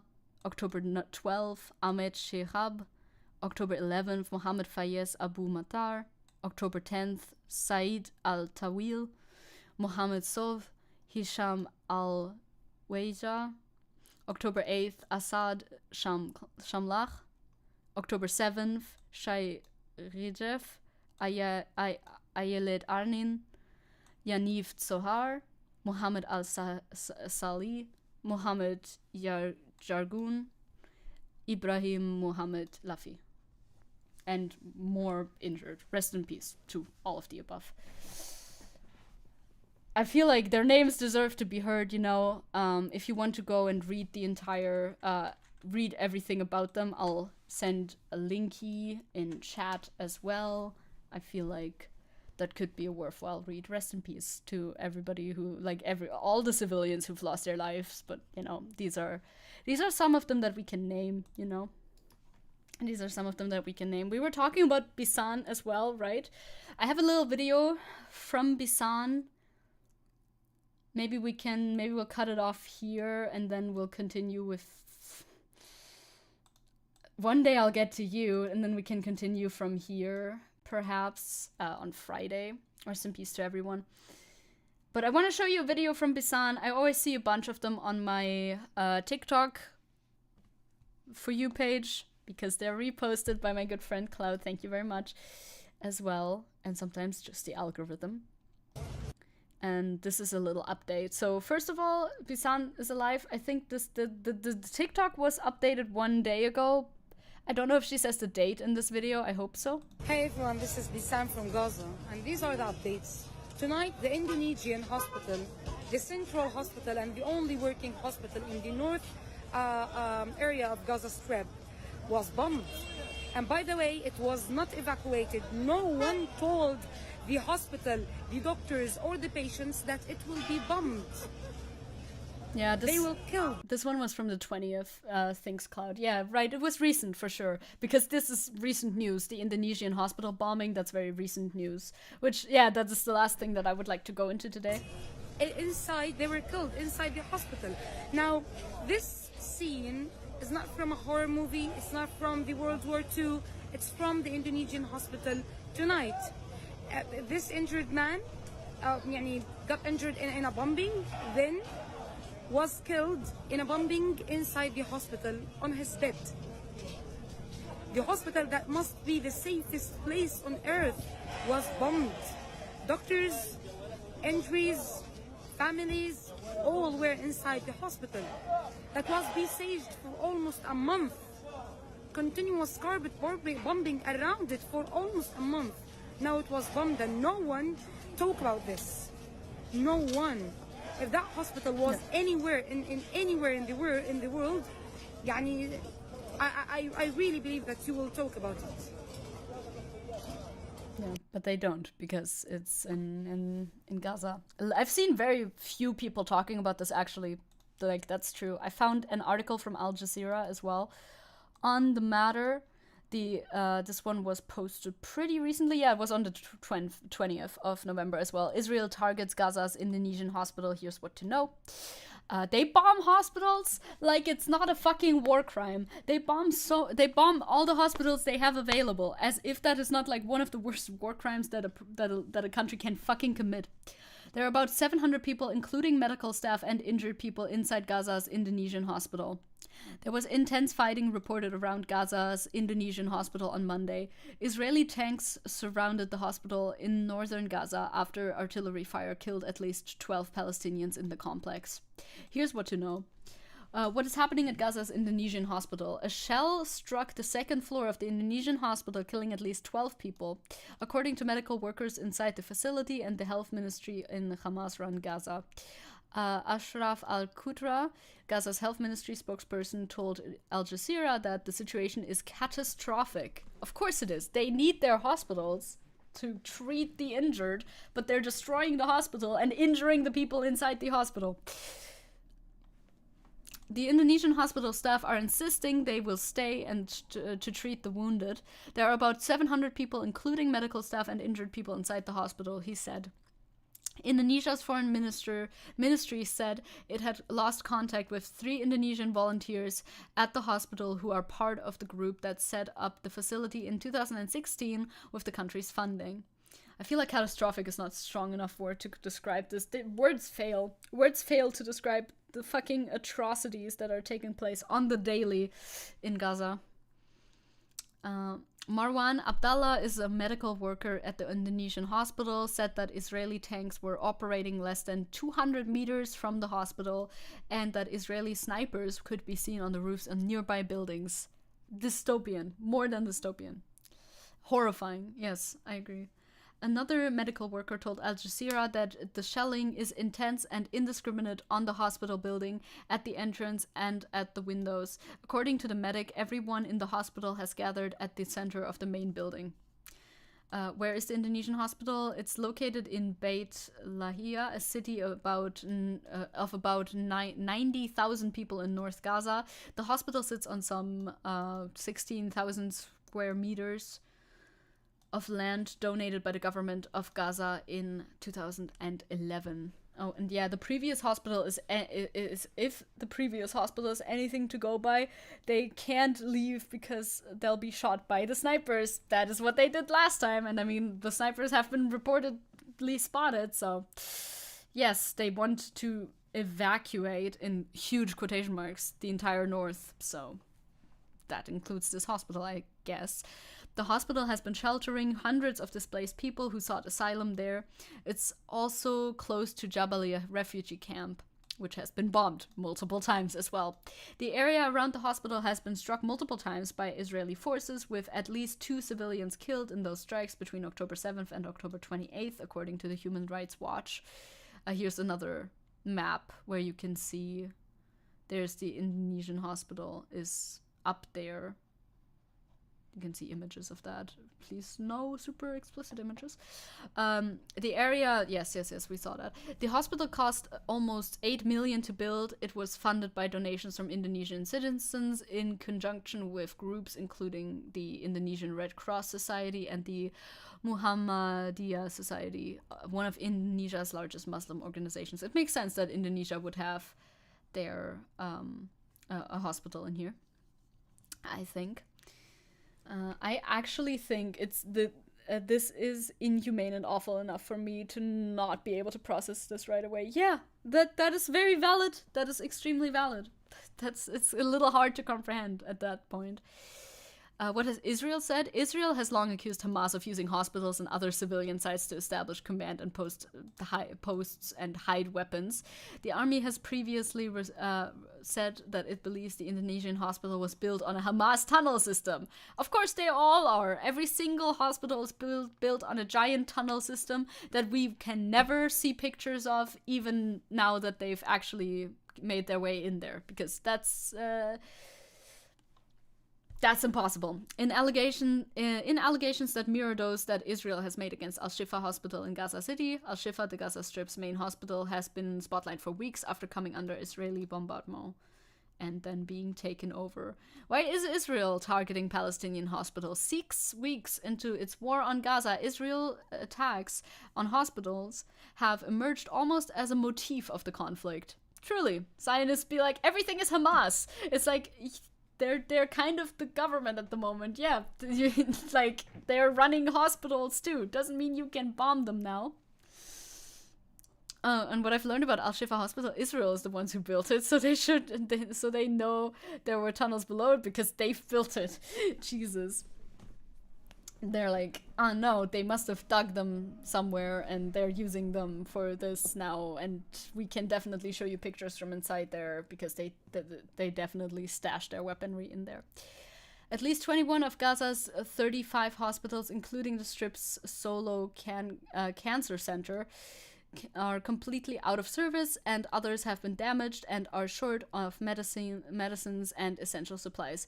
Commentator Tagrid al-Kodari said that Israel convinced the world that Al-Shifa Hospital was the headquarters of Hamas because it was the easiest route for them to invade Gaza. Yeah, if they just say it's all Hamas headquarters, well, then they have all the reason to bomb it, of course. They know it's the safest part to go and impose a kind of military headquarters for them in Gaza City. They couldn't come from the east. Now this is what they're doing. Going to the Indonesian hospital in Beit Lahia to also impose another headquarters for them to attack and kill more civilians, Al-Kodari told Al Jazeera. It's basically a declaration of mass murder. It's fucking disgusting. It's disgusting.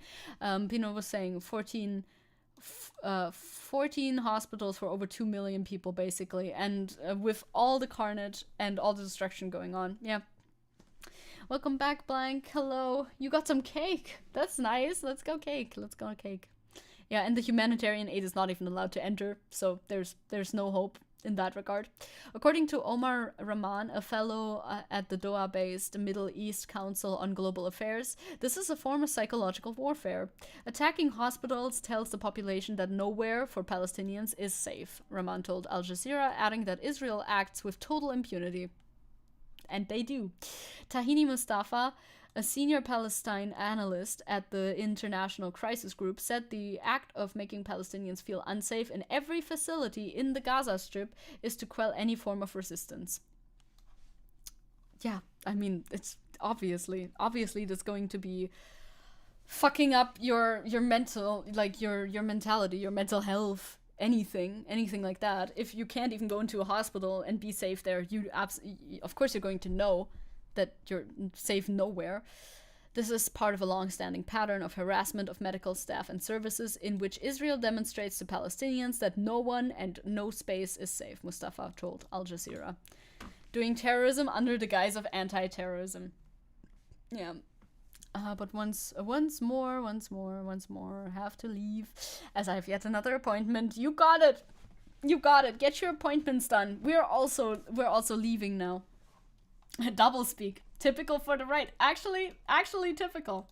We're gonna have to move the Solidarity badge and again the Twitch badge somewhere else. Although no, we're gonna have to move it to the next one. I can't do this. I have to get going. Is it a cake appointment? Void, is it a cake appointment? That would be nice. So we cannot leave on the high note of Twitch. It was International Men's Day apparently, and it was Trans Awareness Week too. Maybe we can do this one real quick. Perhaps. Thanks for the stream despite the news. Oh yeah, happy Trans Day of Remembrance. That as well, right? There was a lot of like remembrance days and such. We can still look at this next time. Visibility? Am I dumb?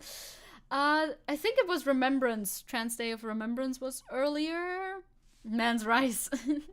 Just with the manliest of rices. Do you have somebody that we can raid or not at the moment? If so, you can set that up. We are a little bit over, especially this week. My mom actually doesn't have any like extra appointments, so she's gonna be home earlier, so I gotta get going with Tenchal, with the little guy. Tenchi does demand the walkies. He does have his rhythm, so I can't stretch it for too long.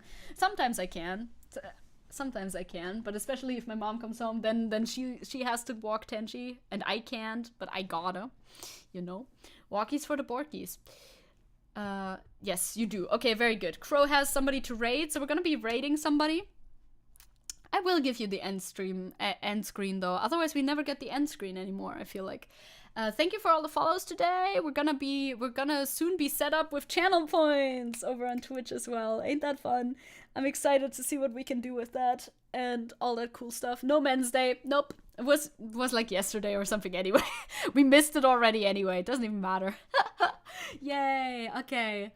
Bye, gamers. Thanks for watching. We have the affiliate requirements. Yeah, it just needs to update, and I need to probably fill something out. I don't know how that works, but we'll find out. Thank you for letting us meet the requirements. I will figure out what I need to do in order to make it happen. Crow's being a great mod, finding people for us to raid. Yes, I scream for end screen. It's so nicely made. I gotta show it off sometimes, right? Can't leave it behind. No Men's Day, just Tench Day. So true. I'll tell Tenchi hi. I will. I'll tell Tenchi hi. I will tell Tenchi hi.